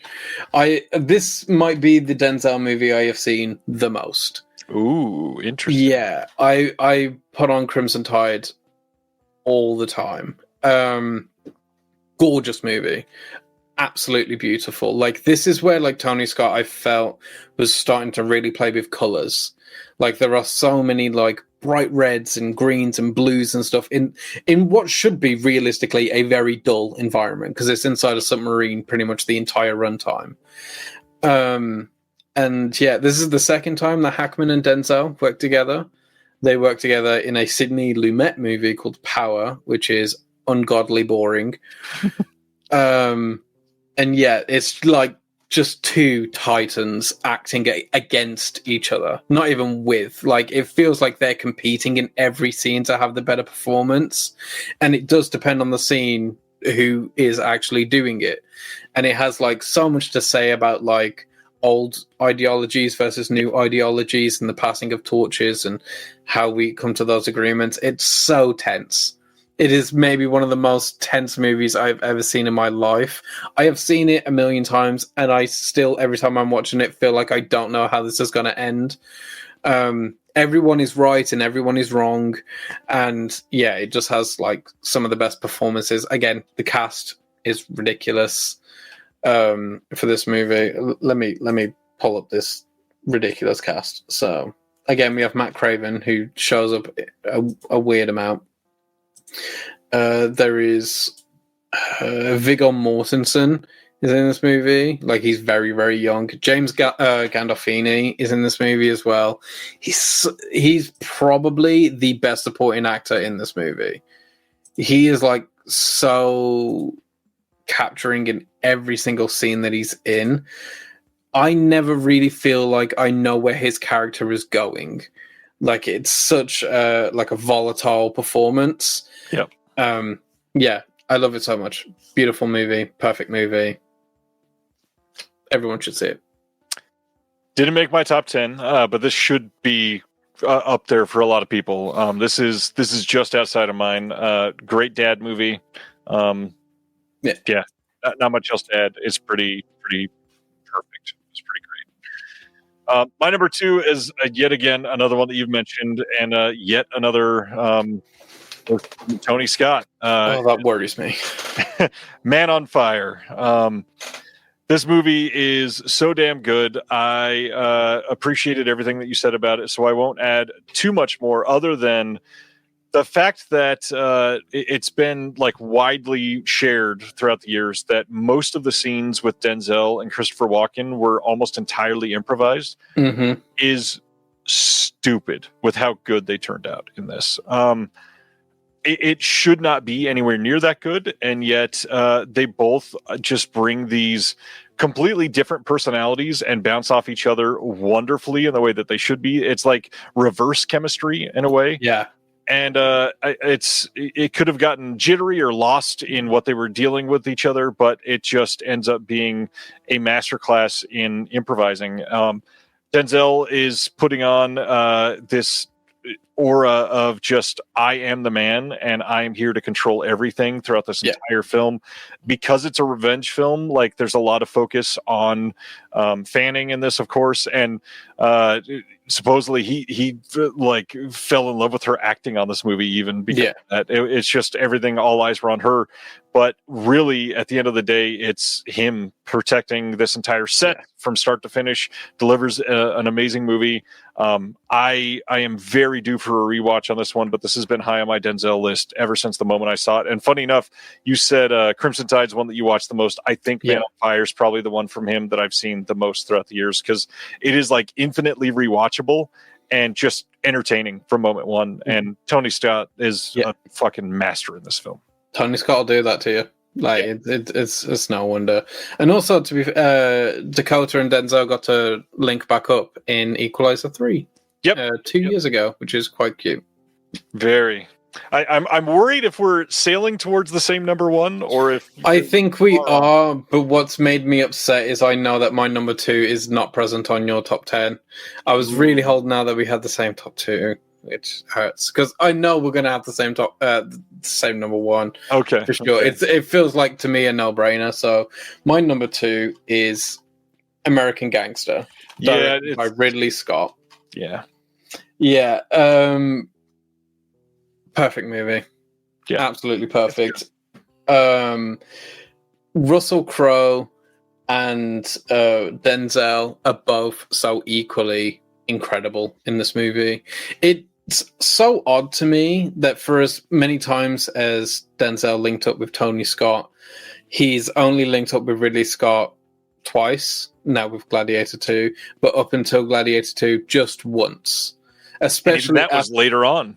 Yeah, especially like the performance that he gives in American Gangster as well.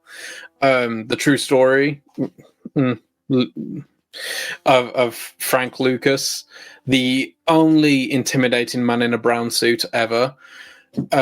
He looks like a principal for all of this movie, and he is scary as fuck. Like, Alonzo is maybe the scariest character he's ever done, but Frank Lucas is very, very close. Like his nonchalance to violence is horrifying. He is not scared of nothing or no one. The one scene with Idris Elba in like on the street is, I'm not gonna spoil that scene, but it's a very, very good scene. And he does the craziest thing on the sunniest day in Harlem. It is the sunniest day on the busiest street, and he does not care a single bit. Some of the best performances that Denzel has ever given. I have at least 4 gifts that I regularly use that come from this movie. Russell Crowe is obviously fantastic in this movie. The cast, again, I mean, it's a Ridley Scott movie, so it's incredible. So, like, Chiwetel's in this one, Josh Brolin, Cuba Gooding Jr., Ted Levine's in this movie, John Hawkes, RZA is in this movie. I always forget that RZA's in this movie. It's so weird that he's in this movie. Also, T.I. and Common are both in this movie, which I think is so odd. Idris Elba, as I already mentioned. It's just like Carla Gugino is in this movie. Like, it's a ridiculously stacked cast. Like, everyone is a star in this movie, and yeah, it's brilliant. It's the only movie I think to this day where like I will only watch the director's cut because I just need more of it every time. That makes sense. So no, it is not on my top 10. Here's my reasoning. I don't love Russell Crowe ever.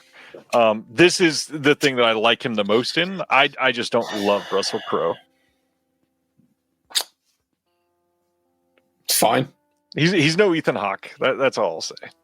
Well, yeah, I think Ethan Hawke is better in Training Day than Russell Crowe is in American Gangster, but I get it. I'm glad you love it. No, we don't have the same number 2. Number 1 then. Are we ready? Yeah. So Spike Lee's Malcolm X had to be number 1. Boy. Of course. This is first off, if you've never seen it, this is a long movie, but you should still watch it. Don't let that intimidate you. It's like 3.5 hours or something. Yeah, I think it's 320 or 325. 1992, directed by Spike Lee. Spike Lee is a big part of this movie, acting as well. But the main 3 that steal this whole movie: Denzel, Angela Bassett, and the incredible Delroy Lindo. Delroy Lindo, first of all, if he's in the movie, he is going to be amazing, and no matter what he's in. But the dedication to telling this story in this way is perfect through and through in this entire thing, all the way down to like the iconic recreation of the shot of him looking out the curtains. At like goosebumps when it happens. It's so unnatural because like even if I remember seeing the still screenshot of that, and for a second you have to process whether it's the real photo or not. Right. It's so uncanny. Yeah, it's seeing that, especially the first time when it was the color screenshot of the still. It's like, huh, it was weird. But yeah, Denzel obviously, he's carrying this entire film. He is Malcolm X. He is delivering a performance that will never be topped in his career. Couldn't be topped. It's a 3.5 hour, just perfect, stone cold, absolute, career best performance from somebody who only delivers career best. So many of Denzel's performances, people would dream of having that be their best, and it's not even his best in most of them. Spike is in another planet making this movie.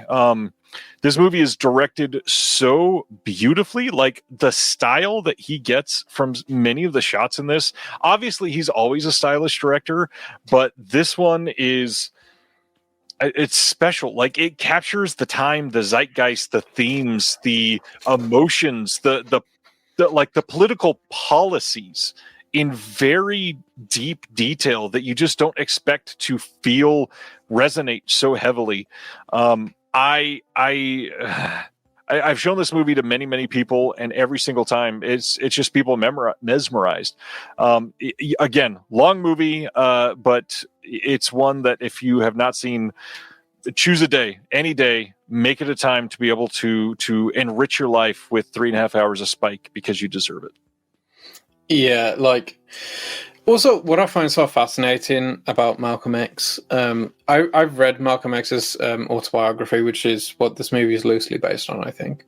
I've read it a couple of times because I find Malcolm X just such a fascinating character just in life, you know, in history. He's such an interesting figure. And his life very much does lend itself to a film format. Yeah. Because his life really feels like a 3-act structure.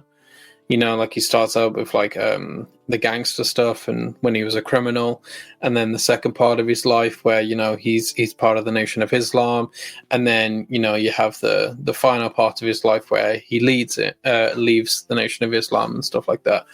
And I feel like Malcolm X does get misrepresented a lot in just history tellings and the way people quote him and the way people like talk about him. You know, they talk about like him and Martin Luther King, like, you know, they're two sides of the same coin. And Malcolm X is just such a layered and interesting person. Like, this movie does not pretend that everything that Malcolm X has ever said or ever done is perfect. Right. You know, even when he was like being a civil rights leader, where like everything is kind of, that's where his life is highlighted. Even then, like, he had a lot of questionable behaviors, he had a lot of questionable ideologies, and the movie never shies away from any of that. It is such an earnest look at such a interesting and layered man. And Denzel just crushes every single aspect of it, like every aspect of it. And obviously, because it's a long movie, it's a dramatic movie about a very powerful and dramatic figure in life. So you expect it to be kind of like, you know, a very theatrical and dramatic movie, but it also can be very funny. It can also be very lighthearted. Yep. The scene where he first gets like the perm put in or whatever, and, you know, it like burns his head or whatever, and he has to stick his head in like the bowl of water or whatever. It's so funny. And when he's wearing like those big extravagant suits with like Spike's character, and like they're walking like doing that stupid lean, it's like it's so good. And yeah, I don't think Spike could ever top this movie. Like, as much as I think Spike Lee is a top tier director, there is something in this movie that just feels beyond him. You know, like, this could be in Spielberg's catalog and still be considered like the best Spielberg. It could be in William Friedkin's catalog and be considered the best Friedkin movie. Like, it is just something otherworldly, and everyone is completely committed to making it as good as it is. And yeah, it's such a powerful and crazy movie. I glossed over her kind of, but again, Angela Bassett, incredible in this movie. Like an emotional cornerstone that you really need in some of the scenes that she is delivering in this. Yeah, this movie is beautiful. It is well written too. God, Arnold Pearl and Alex Haley wrote this with Spike, but yeah, great stuff. Like literally through and through in this movie. There's literally nothing I would change, nothing I could take out, nothing I could add. Just the perfect movie. Yeah, I am so beyond words for it. I wanted to rewatch this like before we got to this, but I just didn't have time to watch a 3.5-hour movie. But I will be watching it again next week. I've been trying to show my fiance this movie forever, but as we both know, she's like a TikTok addict. So having her sit down and watch a 3.5-hour biopic about Malcolm X is not going down smoothly. Right. But I'll because we're engaged now, I have a lifetime to weigh her down on this. I will get her to watch this eventually, but I'll be watching this again next week.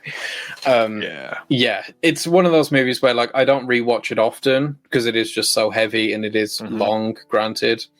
But like as soon as I saw it, I knew it was number one, without a doubt. Like, and that will never shift. Yeah. We're going to go through a couple that are close on our list because I kind of want to hear what else Krit has close. As we do that, anybody that's still watching, did you have a different number one? If it wasn't Malcolm X, what is it? Let me know in the comments. So I know you mentioned quite a few of mine were in like the 13 to 16 range. What else was close? I know you have Book of Eli at 11. Where is Book of Eli? It's quite low. It's at 38. Wow, that's higher than I expected. I'm gonna be honest. That movie is not good. Yeah, the thing about that movie is Gary Oldman and Denzel are very good in it. So if you ignore how horrifically ugly and how stupid it is, it is quite fun. What an argument for the film! It is. I'm not kidding. It's the ugliest movie I've ever seen. It is abysmal looking. I couldn't achieve it if I wanted to. If I was making a movie, I don't think I could possibly make it look that dog shit. It's the kind of horrific that only comes around on accident. It's crazy. Anyway, right. we'll go from 25 and I'll just like shoot through. So 25 we have Remember the Titans. 24 is The Equalizer 2, which is the highest, my favorite Equalizer movie. Then we have Antoine Fisher, highest to lowest at 22. Pretty high, nice. Yeah. At 21 we have The Taking of Pelham 1, 2, 3. And then entering the top 20 we have Cry Freedom. At 19 we have Much Ado About Nothing, which is my one of my favorite Shakespeare adaptations ever. Again, tracing back Denzel doing Shakespeare. Yeah. And then at 18, we have a really, really underrated one, which is A Soldier's Story. This is the main one that I was going to bring up as soon as you were done, because I didn't think you were going to mention it. A Soldier's Story is super underrated. Really great movie. Far more people need to see A Soldier's Story. Denzel's like... he's barely supporting. He's in like 2 or 3 scenes, but like still really good in it. But the whole movie's like very, very good. At 17 we have Inside Man, like we said. I forgot to say this when you were talking about this, but like you were saying like that Spike avoids what this movie could have been in other hands. And I was gonna say that if Inside Man was made today, it would be a Netflix movie. Yep. It would just be straight to Netflix, and it would have some nameless director that Netflix knew they could just control with like just a very boring and unoriginal cast, and it would have nowhere near the flavor that this movie does. Spike Lee and its cast really save it. So, 16 is Glory. 15 is Philadelphia, which I was shocked wasn't in your top 10, because every time I talk to people about Denzel movies, Philadelphia is always in their top 10, and I thought I was going to get flack for not having it in there. 14 is Devil in a Blue Dress. 13 is The Hurricane, which is one of the most underrated Denzel movies ever, directed by Norman Jewison. Who also did another Denzel. He did A Soldier's Story. Yep. But yeah, it's about a real life boxer, Reuben the Hurricane Carter, who was wrongly imprisoned for murder, and it's about like his trial of like getting out of prison and stuff. It's a very, very, very good movie if you haven't seen it. At 12 is Gladiator 2, and 11 is one that I really was shocked wasn't in your top 5. Really, Fences. It's good. It's not the top 10. It's not that special for me. I think, granted, Fences is it's based on a play, right? It's directed by Denzel, based on a play that he did. I am a big theatre guy, not like musical kind of Broadway theatre, but like real just like stage acting theatre. And I loved Fences already. As a stage play, so I was bound to love this, especially with like Viola Davis's performance in this movie, who I think again is one of the few times where Denzel gets out acted. I think Viola Davis eats him up in that movie. Yeah, that makes sense. Only two I'll shout out, since you brought up Soldier Story.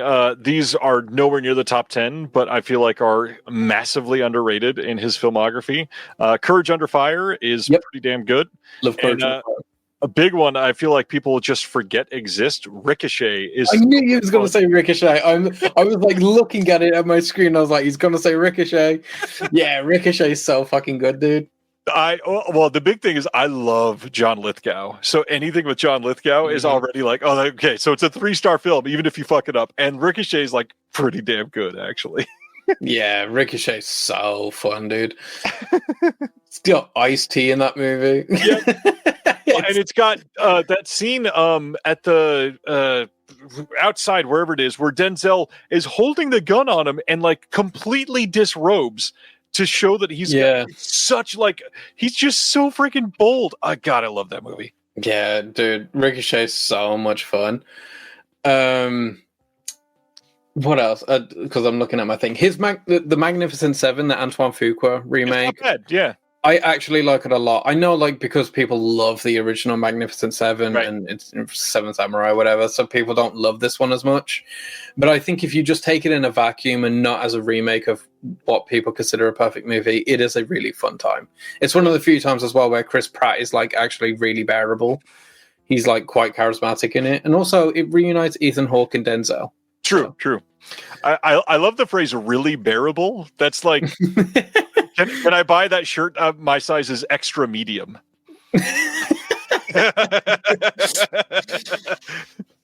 Yeah. Speaking of shirt, Ronnie wants to know what your Britney shirt is. It's just a Britney Spears shirt, which is I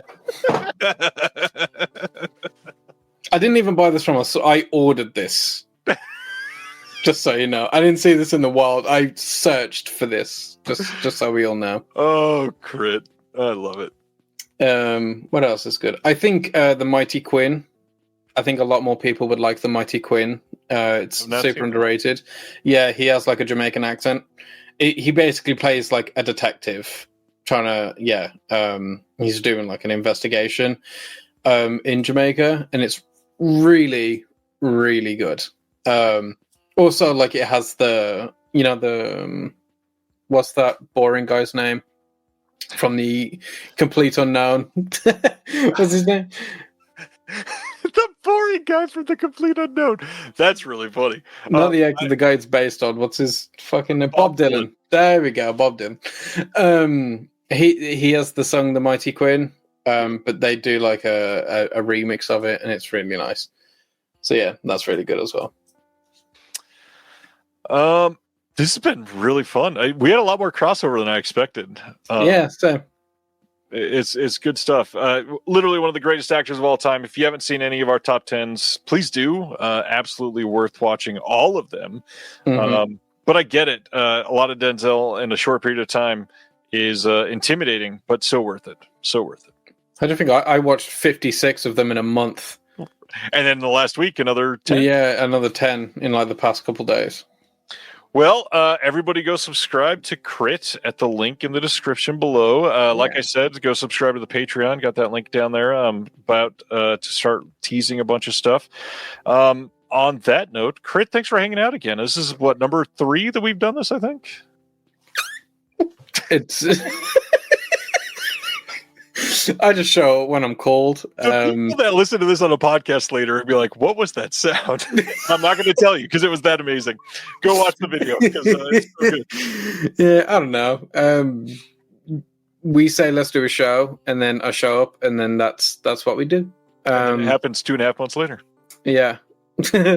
But yeah, no, I do really enjoy being here.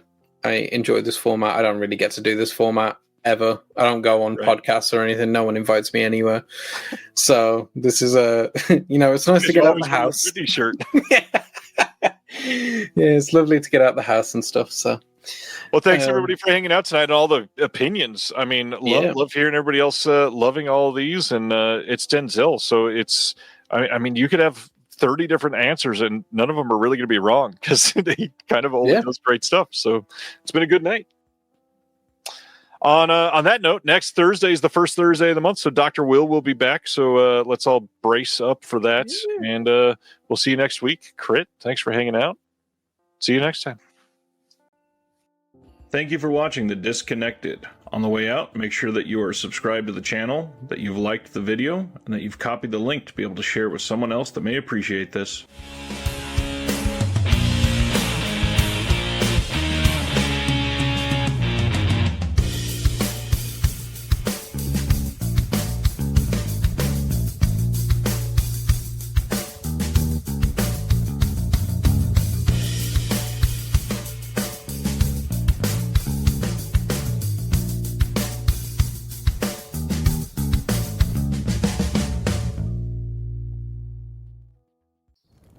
Have you ever wanted to dive deeper into the horror movies you love?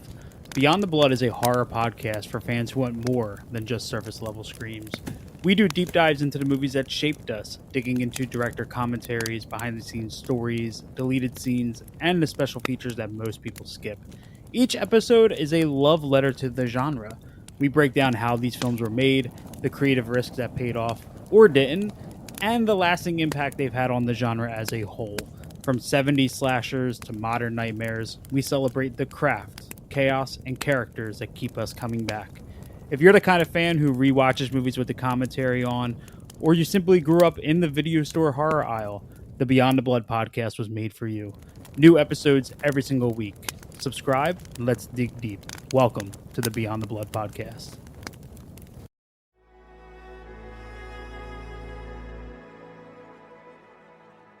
Thank you for listening. To hear more shows from the Someone's Favorite Productions podcast network, please select the link in the description